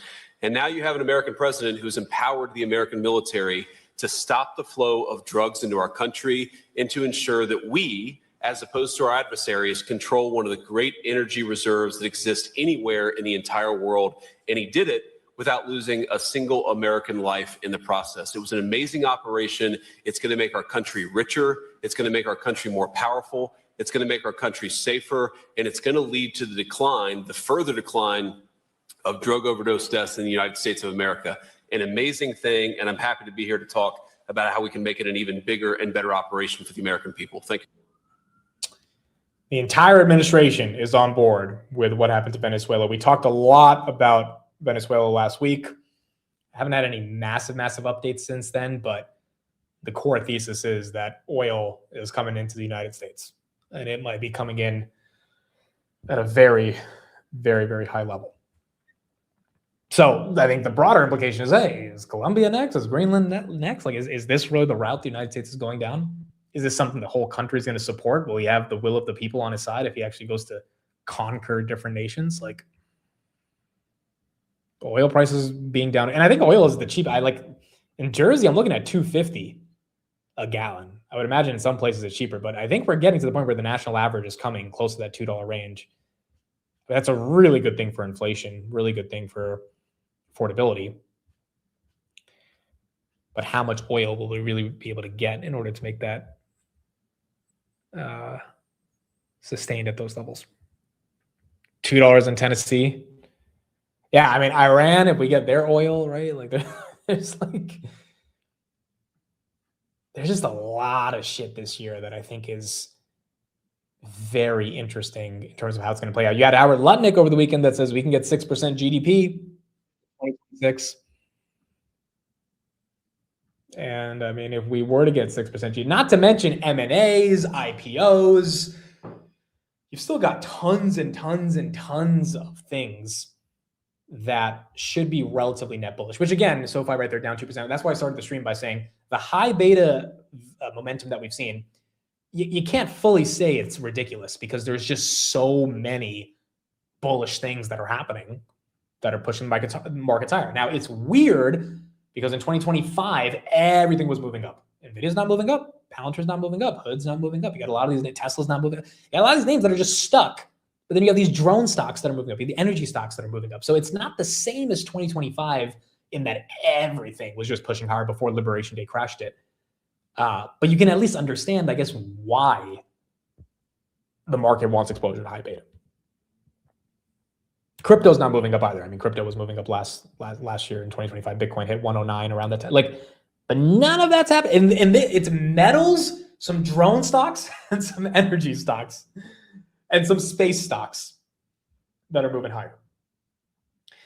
Toggle, thanks for the super chat. Would you invest into SpaceX at today's valuation? I have a friend that used to work for SpaceX and he offered it to me. Not financial advice, of course. Just want to hear your opinion. My answer is no, but to be honest, you'd probably get in at what, $850 billion. I think that's the price in the secondary markets. That thing's probably going to like 1.4 trillion, probably more. But if you have to hold it for 6 months, is it going to stay at 1.5 trillion for those 6 months? Like, I just don't want to take that risk. Like, I don't care. Like, I don't need the FOMO of buying SpaceX to feel like I'm cool to buy SpaceX. It's like, no, just let it play out. Let the stock chill out in the public markets for like a year. Let them put up some earnings that's like kind of reasonable from a growth perspective, and then we'll decide. Same thing with Discord. Discord's about to go public. There's rumors. Anthropic's looking at 350 billion valuation. Databricks is looking at a $200 billion. I'm not buying any of them. None of them. Not a single one of them am I interested in, because these valuations are absurd, and they can justify it because they're very high quality companies and the money's out there and rates are coming down, and so they're probably going to pump. It's just, do you have the stomach to get into those names and like ride them higher?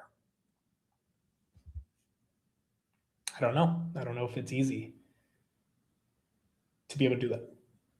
Now, Canva is the only one that I like. I think the valuation is reasonable, and I think their product actually has more of a moat.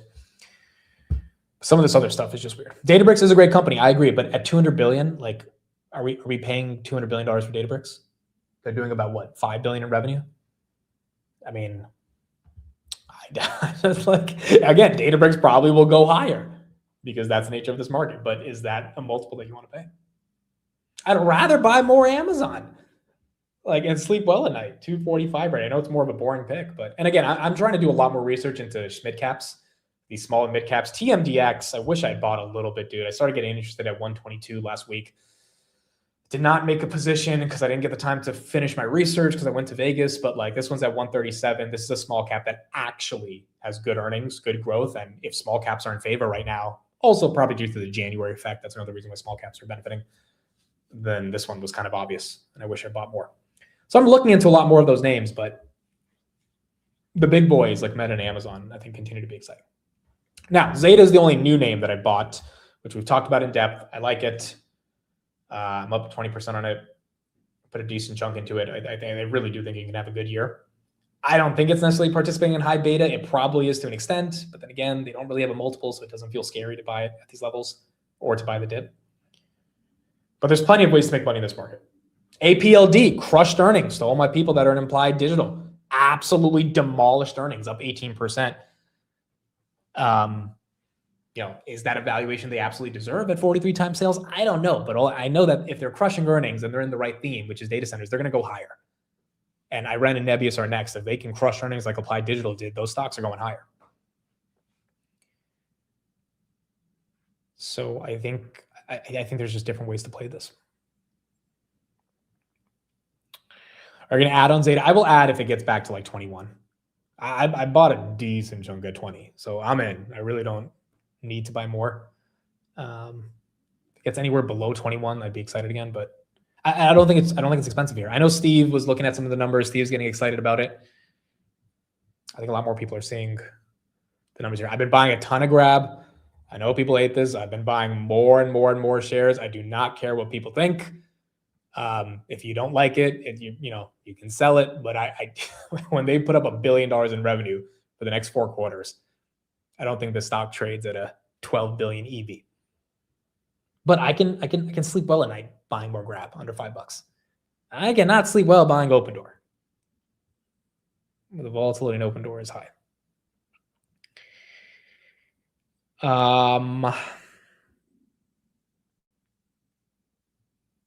Earnings are going to be crazy this year. Yes, we're going to find out this week with more of these banks putting up earnings. Tempest AI, this one's up 6%. Is there any news on Tempest?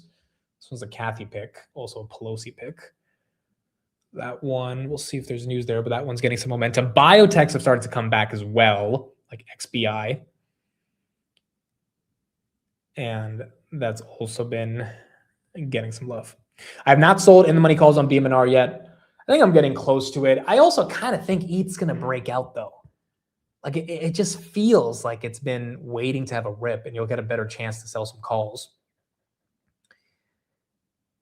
But then again, like, what if it doesn't? What if we are in crypto winter? It doesn't feel like crypto winter 11 days into it. Like, crypto winter feels like ETH at 1,800, Bitcoin at like 50,000. It doesn't feel like we're there yet. But it's just so stagnant. And you're not really seeing any real excitement there. What do you think ETH could break out to? I mean, like the technical levels I've seen are back to 4,200. And the problem is like, it's hard to predict the crypto movement because the stablecoin tokenization stuff, all that's going in the right direction, but that's not necessarily that's not necessarily correlating with ETH's price movement. So then you have to look to macro. And when I look to macro, I'm like, oh, well, the macro is definitely setting up for ETH or Bitcoin to make a good move. By the way, Tempest just got a $1.1 billion contract. But then it doesn't happen.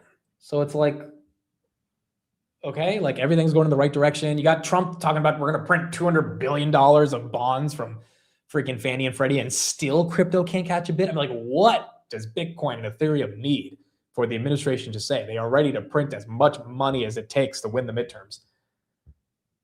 And you're just not getting anything. You're not getting anything here.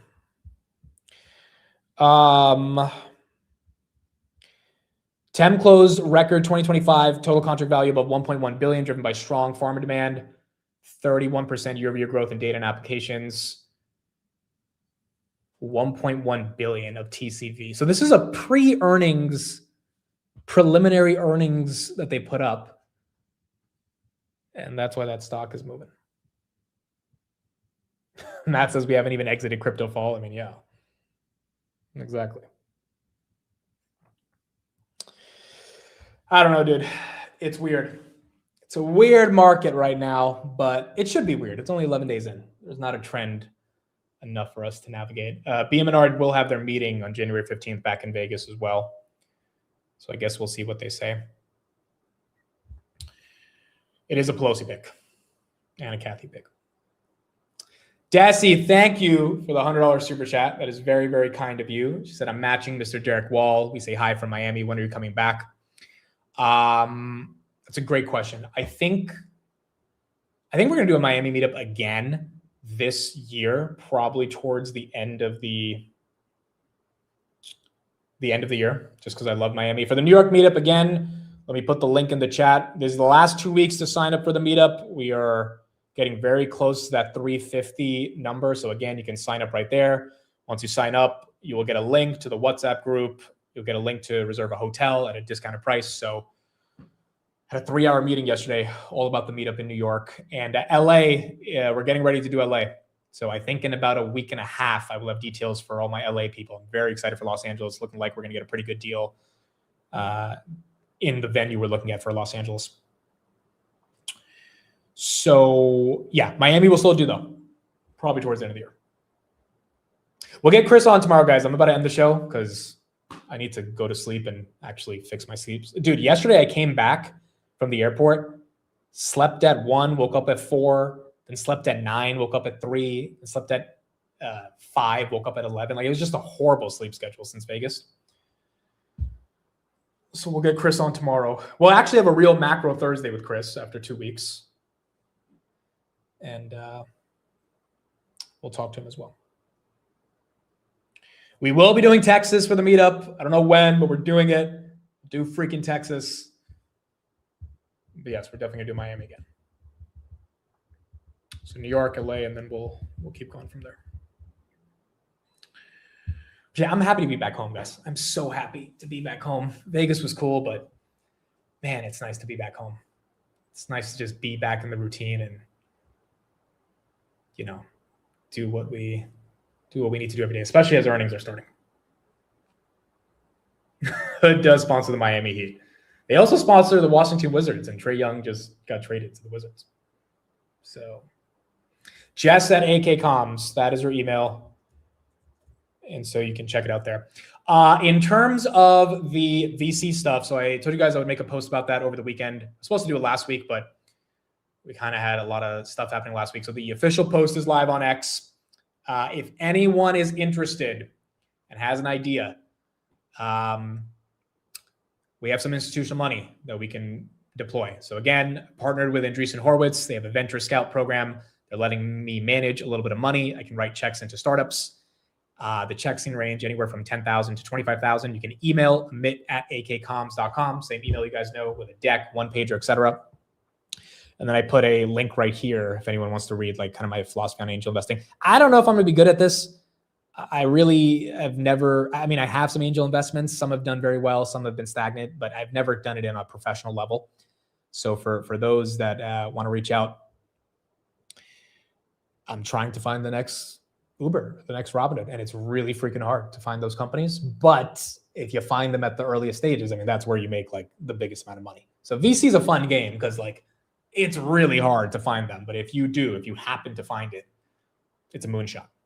But it's also fun because you get to explore so many different business models. You get to meet so many different people. You get to, like, the cool thing about VC is you get to talk to so many people that are ambitious and exciting, and they want to do something with their lives, even if their ideas don't end up working out. Just being part of that ecosystem, I think, is very exciting and has a very good intersection with the finance world. So, yeah, it was super cool. And starting off 2026 with that playing out. AK Electric did not call me. I know Steve has a buddy that works at a company called AK Electric. And there's no bias, by the way, on any of the. It could be an ice cream company. It could be, I mean, the amount of messages I've gotten over the past 24 hours of different ideas. Like I would try to think of myself as very open-minded and look at any ideas. The question just becomes, is there a opportunity in that idea? But you can't discriminate. I mean, anything. Absolutely anything has the potential, which is the beautiful thing about America, right? Anyone has the chance to chase their dream and make it happen. Yes, we will do Technical Tuesday tomorrow, or not tomorrow, on Tuesday. Tomorrow's Monday. So we will be back into our groove of doing what we need to do. Did you interview for this? Kind of. I reached out and I asked if they were interested in doing this, and they were like, yeah. And we just did it.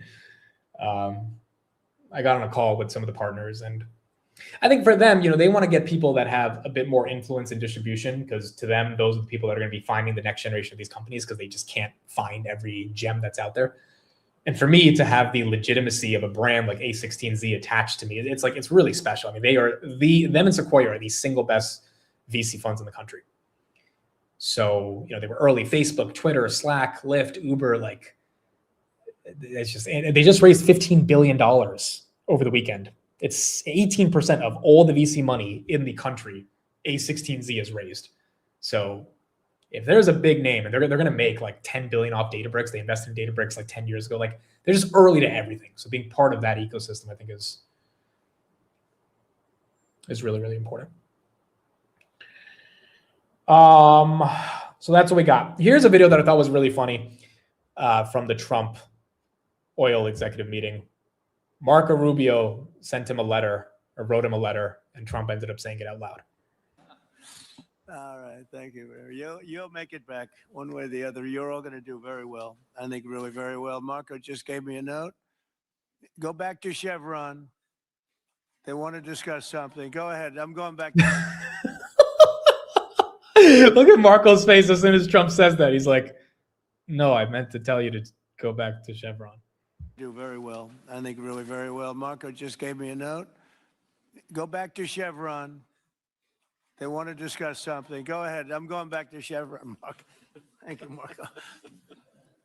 Was there a question, Mr. President? Yes, go ahead, Marco. What are you saying here? Mark, if you can. Dude, Trump's like, I don't know why you said that, Marco, but if you want to go back to Chevron, it's up to you to talk about Chevron. And that shit was hilarious. Update us on operations in the ground and with the appropriate approvals, what you might be able to achieve in the next 12 to 18 months. Give us a little view from the ground. You bet. So today Chevron has. I just thought that was hilarious. The oil executives, they're working with Trump. They know there's a lot of potential, a lot of money that's out there to make this happen. All right, so I think that's pretty much it. Back on the regular routine, market open, market close every single day. Got a lot of stuff to talk about daily. We'll see how these markets open up tomorrow. Overnight, relatively flat to red. Metals are green. Everything else basically not making a move. S&P 500 just low, or just below its all-time highs. And you got Trump throwing a lot of stuff at the wall 11 days into January. I think there's going to be plenty of more announcements this week. We also have CPI and PPI this week. So macro perspective, that's also going to be really important. I will be having more articles come out this week on Substack. Got a bunch that are basically 80% done. Have to do a little bit of edits. We'll have some more deep dive soon. Going to do a Substack on robotics. I have been working a lot on the concept of robotics. I mean, from when I came back from CES, I was pretty inspired because there were so many robotics companies. I think that was my biggest takeaway from CES. Outside of, hey, hold on to your NVIDIA, it's the robotics names are not slowing down at all.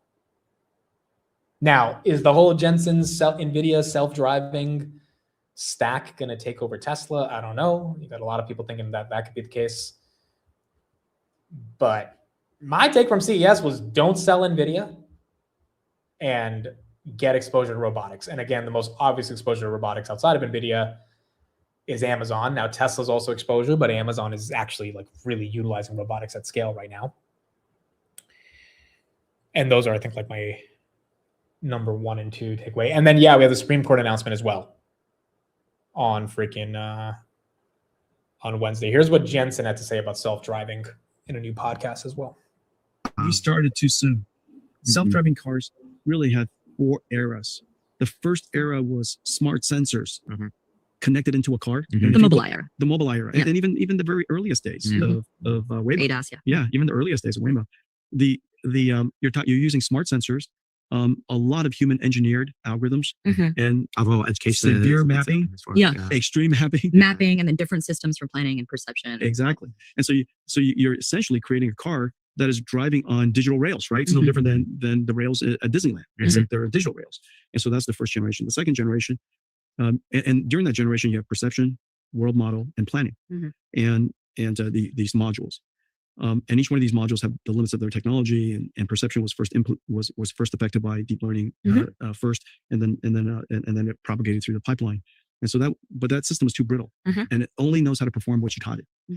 And now where we are end-to-end models, and then where we're going to go next are end-to-end models with reasoning. Yeah, there you go.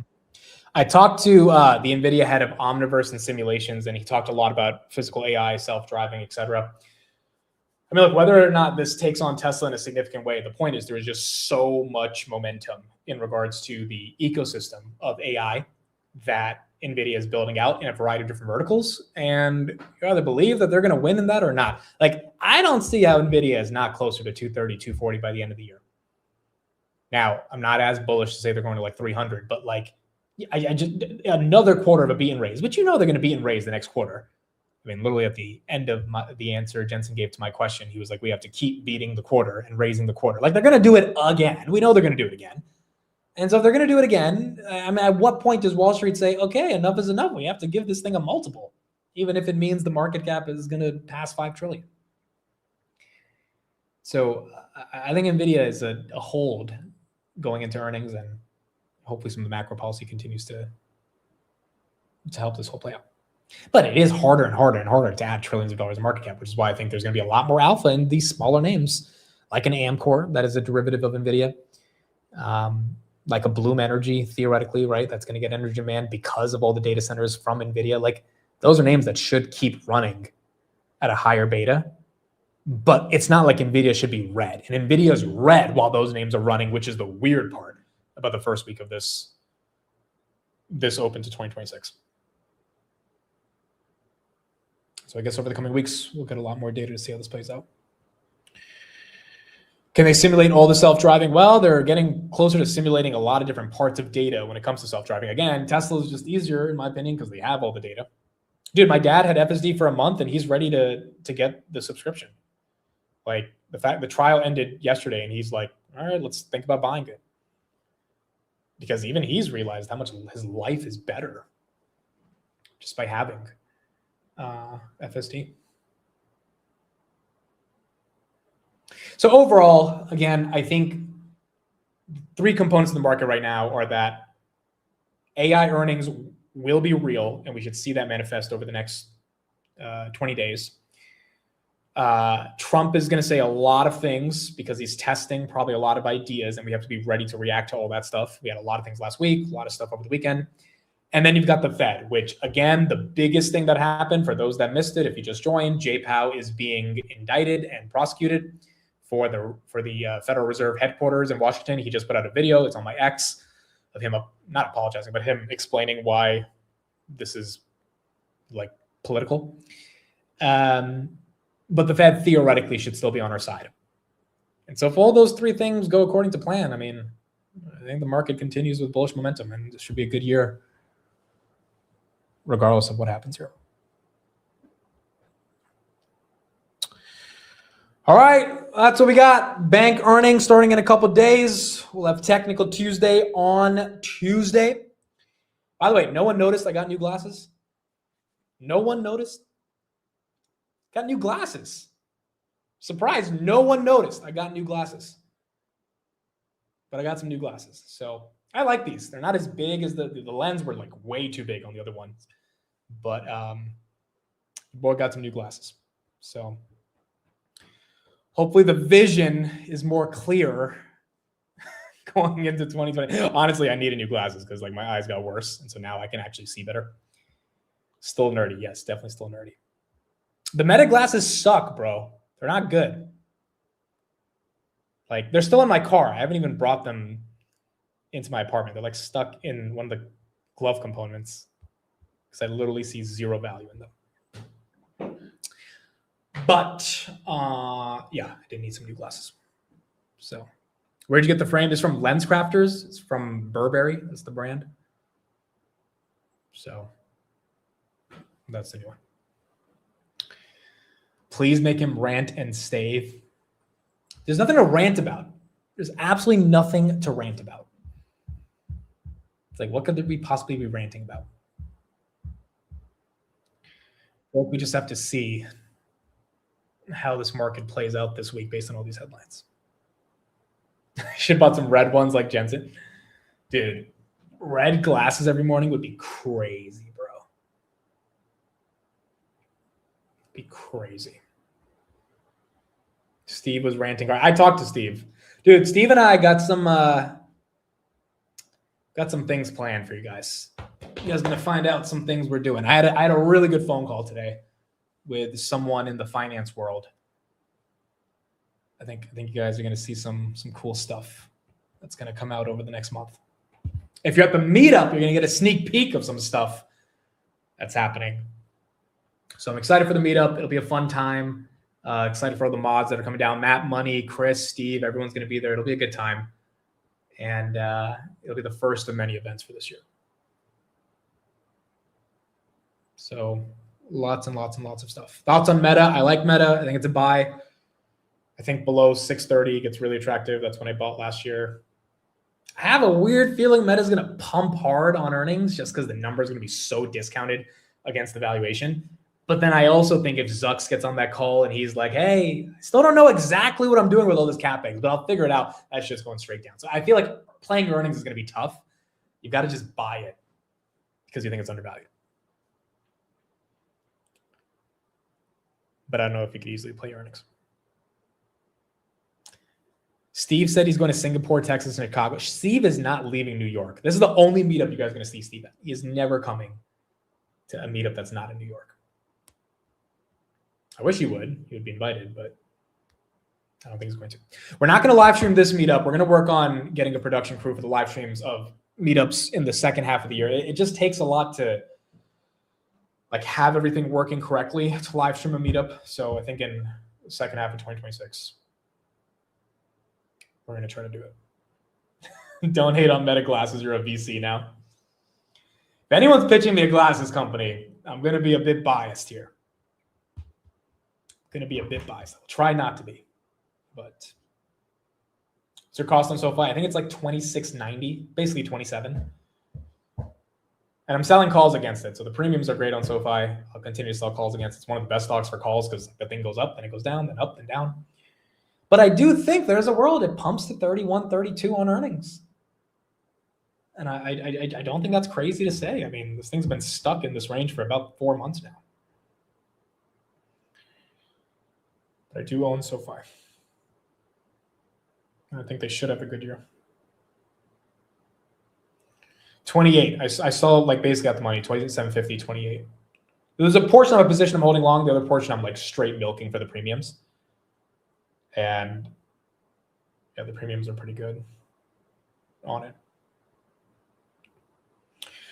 Rant about Vegas. There's nothing to rant about Vegas. I told you guys everything about it. It was fun. It was a good event. Got to do all the NVIDIA stuff.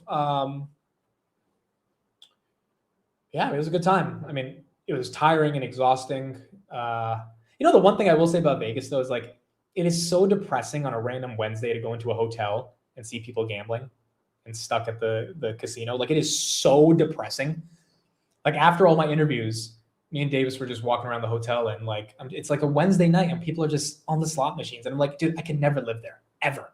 I could never be close to something that is just filled with people that are just drinking and smoking and gambling on a Tuesday. Like, it just feels so depressing. It really feels so depressing. So I feel like it's like a 2-3 day trip and then you got to get the hell out. Otherwise, it just feels weird.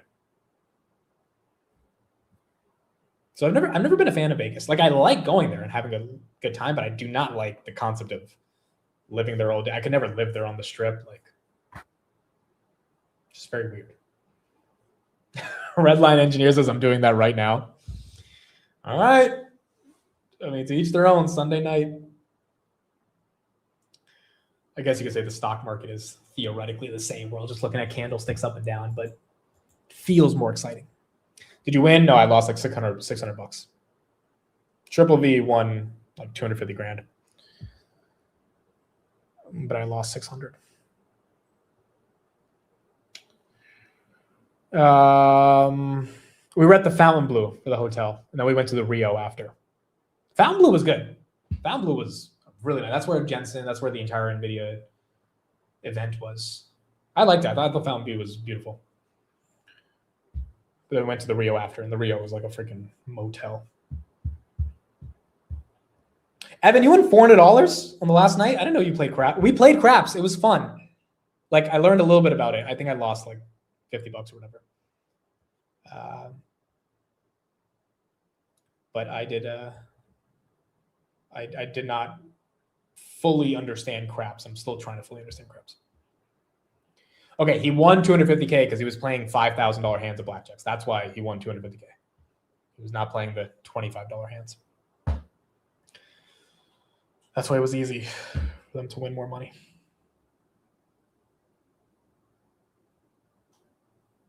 But Evan was there. Gav was there. I mean, all of us were there. Jose, it was awesome to meet him. Tanner. It was good. It was a good time. But, dude, I wanted to start off 2026 like with a routine and get everything going. And, like, obviously the Vegas trip was really important, but it took that routine away. Although we did hit the gym. I was with Davis. We did hit the gym on 2 days. And then the other day we did the hike. So we did 3 out of 5 days at the gym. But I'm happy to now be back. Is Bitcoin actually pumping? Dude, this thing moves $5 and we get excited. Look at this, 91.4 to 91.7. And we're all like, oh my goodness, it's happening. And then it just doesn't happen. Do you have any advice on how to grow on X? Yeah, I have a lot of thoughts on that. My number one piece of advice would be to pick one stock and analyze it until people start caring. You cannot stand out on X by just posting the news if you don't have a following. So you have to pick a name that people don't know about, or they might know about, relatively covered, and then become the go-to authority on that name. A lot of people are doing it. Dude, people are building a career on X right now with Zeta. Honestly, here's my easiest hack if you want to grow an account on X. Get obsessed with Zeta because it has so much attention. And even if you're not like the go-to expert on it, if you become the go-to expert and you prove you can analyze the company really well, then you're going to find an audience. Obviously, that's what I did with Palantir and Robinhood, and back in 2022, like no one cared about those names. So, but again, it takes a lot of work to analyze a single name. Like I made 2,000 videos on Palantir. I've talked about Palantir literally in 2,000 different ways. On X, it's probably like 50,000 different tweets on Palantir. And then I started talking about other stuff. But you have to give people a reason to care about you first. So literally just tweet about one thing over and over again. And I think you're and then interact with people in that community, right? The more you interact with them, that also helps. Gold still pumping, or make a Somalia daycare video. Oh my gosh. Yo, shout out to Quarantine Quartet. So I am on Instagram now. I'll leave the link so people can check me out there. But these guys are legit. Like, they are, I think, the single most talented quartet on the planet. And if you don't follow them, you should follow them. I'm going to play one of the videos. This thing has 15 million views, bro. This video. 15 million views. Like, they are absolutely incredible. It's a family of 4 that plays music.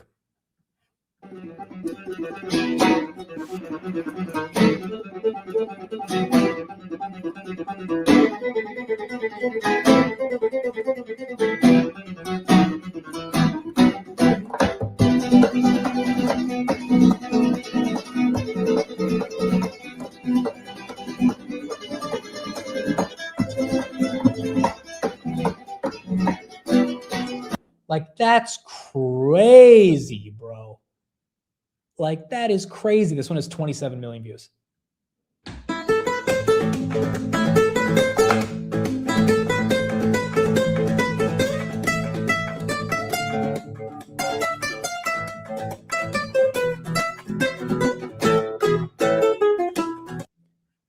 If you're not following them on IG, you got to follow them. Like, I think he says, "Thanks, man. We're all watching this right now." Dude, I think the father of this channel has been following. I think he's also OG Pound here since like the past 3 years, right? It's so cool to see your guys' growth and you guys as a quartet, a band. I'm not sure exactly what you call it, but it's so cool, right? Because they're like music guitar family, and I'm like stocks finance, and like the intersection of both of us as creators is just so awesome to see. So I love it. Every time their videos pop up on my screen, I have to watch. So shout out to them. You can check them out on IG. And this is my IG. Since you had 800 subs, that's crazy, bro. They have 1.2 million followers on Instagram. It's just so impressive, dude. It's also because I've wanted to do music for all my life, and I never was able to do music. So I'm so impressed, like, especially at a young age, they can do music. Like, it's hard to do music. It's pretty freaking incredible. So I love that. I love that the entire family does it. I have to make my first post on Instagram. I don't know what it's going to be about, but like, I need to do a post. So I got to figure out what to post on this freaking app. We'll figure it out. He said, I YOL'd into Palantir in 2021 and it changed our life. Your channel has made me hold through the bleeding. Wow. That's incredible, man. Absolutely incredible. I hope we can see you at a meetup one day. I don't know if you guys are in California. I feel like you guys are there. Maybe you're not. Maybe you're somewhere else, but I hope we can see you guys at a meetup. And all 4 of you have to come with the guitars, and we're going to make it a fun event.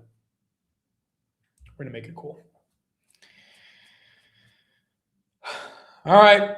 And what? Oh, you're in New York? Oh, dude. I mean, hit me up, man. If you want to get to the meetup, if that's free, February 1st, would love to have you guys there. If not, then no worries, but can try for February. All right, man. Let me know. Let me know how I can help. Is there anything I can do? We're going to have a stage at the meetup. We're going to have people talking. It'll be fun. We got a whole agenda. I'll put the link again in the chat for those that want to sign up. $75. We're running it at right now. We're losing a lot of money on that right now. I think I'm losing like $7,000 on this, but we're going to try to break even on this one. Hopefully put on some good experiences. All right, cool. That is it. Thank you, everybody. Appreciate you all. Be live tomorrow for the market open. The daily recaps will be back tomorrow as well. Again, last week could not do them because of the Vegas trip, but we're going to get back to everything, do what we have to do, and make this happen. So very excited for it. Thank you all for being here. Hopefully everyone enjoyed some of the Vegas streams. We're going to be back to our regularly scheduled program. I don't think I'm leaving for like another month, so we got a lot of time back in the studio, a lot of stuff to do. And Yeah, we'll see what happens with this market, dude. So far, no one can complain. It's a relatively strong market, almost 7,000 S&P. We're almost there. Very close to it. So,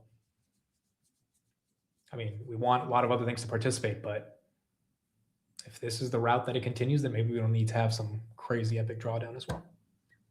All right.